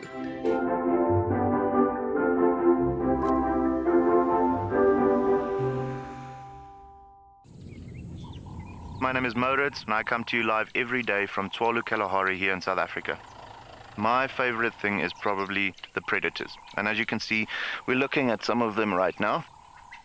These are the kings of the Kalahari. Spending time with the cats, it's just a privilege. And I love their behavior, you know, the more that you look at them, just the power and the sheer beauty and elegance of them. Catch up with the guides daily here on WildEarth. Goodness, look at its wobbly legs. Oh, I don't believe it. I can't believe we've actually seen it. Oh my goodness. Oh, careful, careful, careful. Oh no. Oh, it's okay, little one. Okay. Expect the unexpected here on WildEarth daily. Hi everyone, my name's Daniel Fisher and I'm going to be your guide this afternoon. I'm looking really forward to taking you through and showing you all the beautiful places here at andBeyond in Ngala.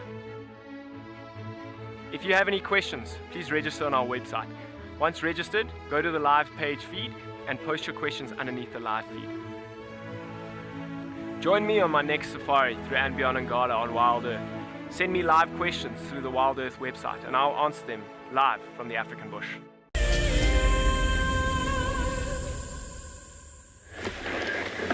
We did just have a white-tailed mongoose there, but it has disappeared. So we're going to keep bumbling and see what else we can find. That's the first white-tailed mongoose I've seen in a while. I love their big bushy tails. They're so extra. So extra. We did do Triple M. We did the western boundary because, well, it is a good boundary to check for leopards crossing, but no such luck tonight. But the more you check it one night, you are going to get lucky. We also checked the Road of Nothing, aka Mendoza. And guess what we found?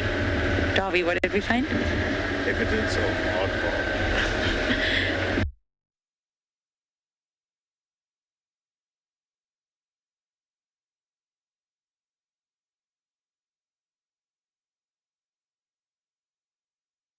Postcard to us. Everybody, so sorry about that technical issue there with Lauren. So you got us still here, still looking at these beautiful big animals as elephants, and then it's just so cool just to see how they're doing, especially when it's dark like that.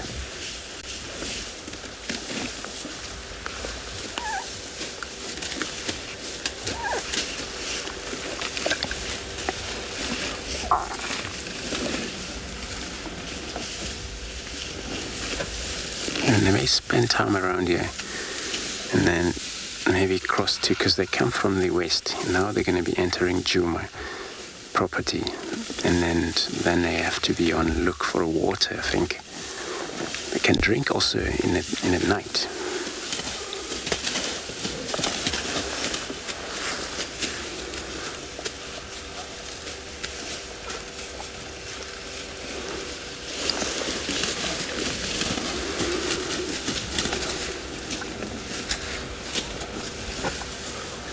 So it's so cool that we're watching them through then, infrared light, which with a spotlight they wouldn't really appreciate that.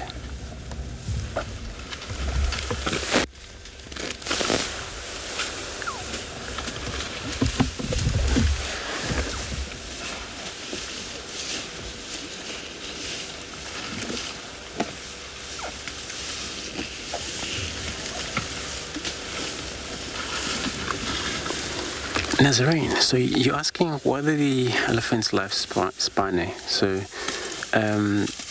anything from 40-75 there between.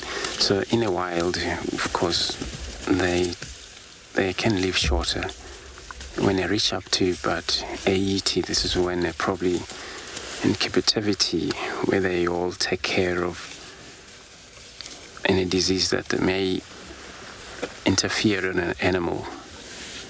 But roughly, from 40, 55, 75, then that's a roughly average lifespan. but the only problem when they reach up to that 70 up there, and they have a problem with the tooth, which is the molars, and then it's already worn up, or pain that take place, and that animal won't eat very well.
Sorry again everybody about that technical issue there. Something just went wrong, but we still got these elephants with us in that car that drove past, which actually, and they're free again.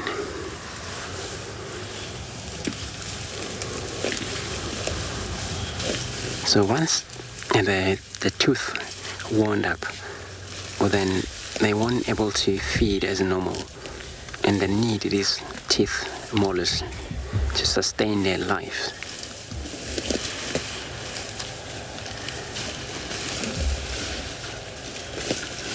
As they always, every time you find them, they're got to be eating, doing something.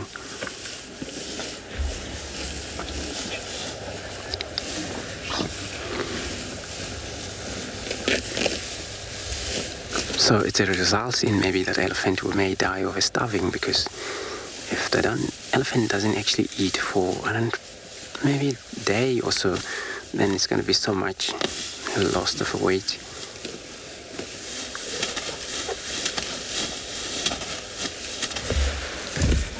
Since they need that amount of food of up to 150 upwards a day, and then if they would spend a few hours not to eat,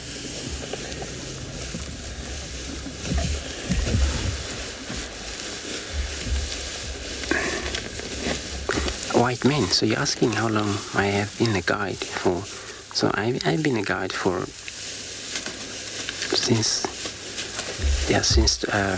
in 2006 there. So that's where my guiding started from until today. So I started actually as a tracker back in the days.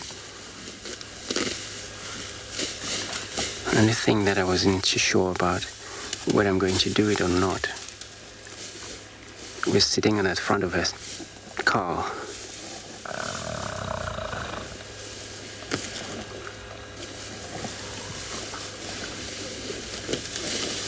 And then for me, when somebody told me, you got to do this, man, I was like, no, I don't know about that.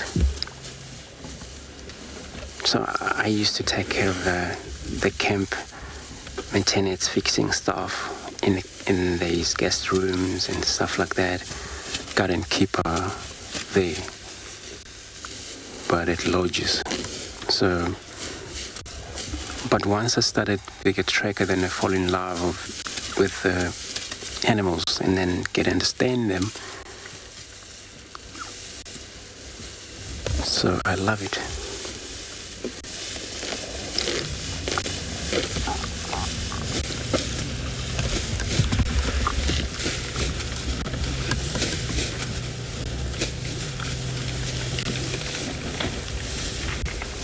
So they're all just taking care now. They're doing grasses because, yeah, it's quite actually very nice and open. There is no such a big tree they would damage, so they would go for grasses.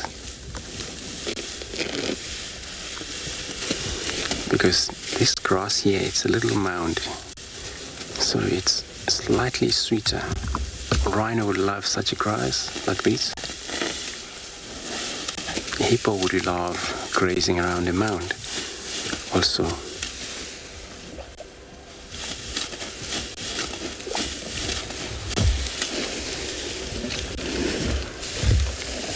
So we're just not too sure where they're going to end up to. But for tomorrow we're going to be searching around here for this animal, hoping to find them in the same area.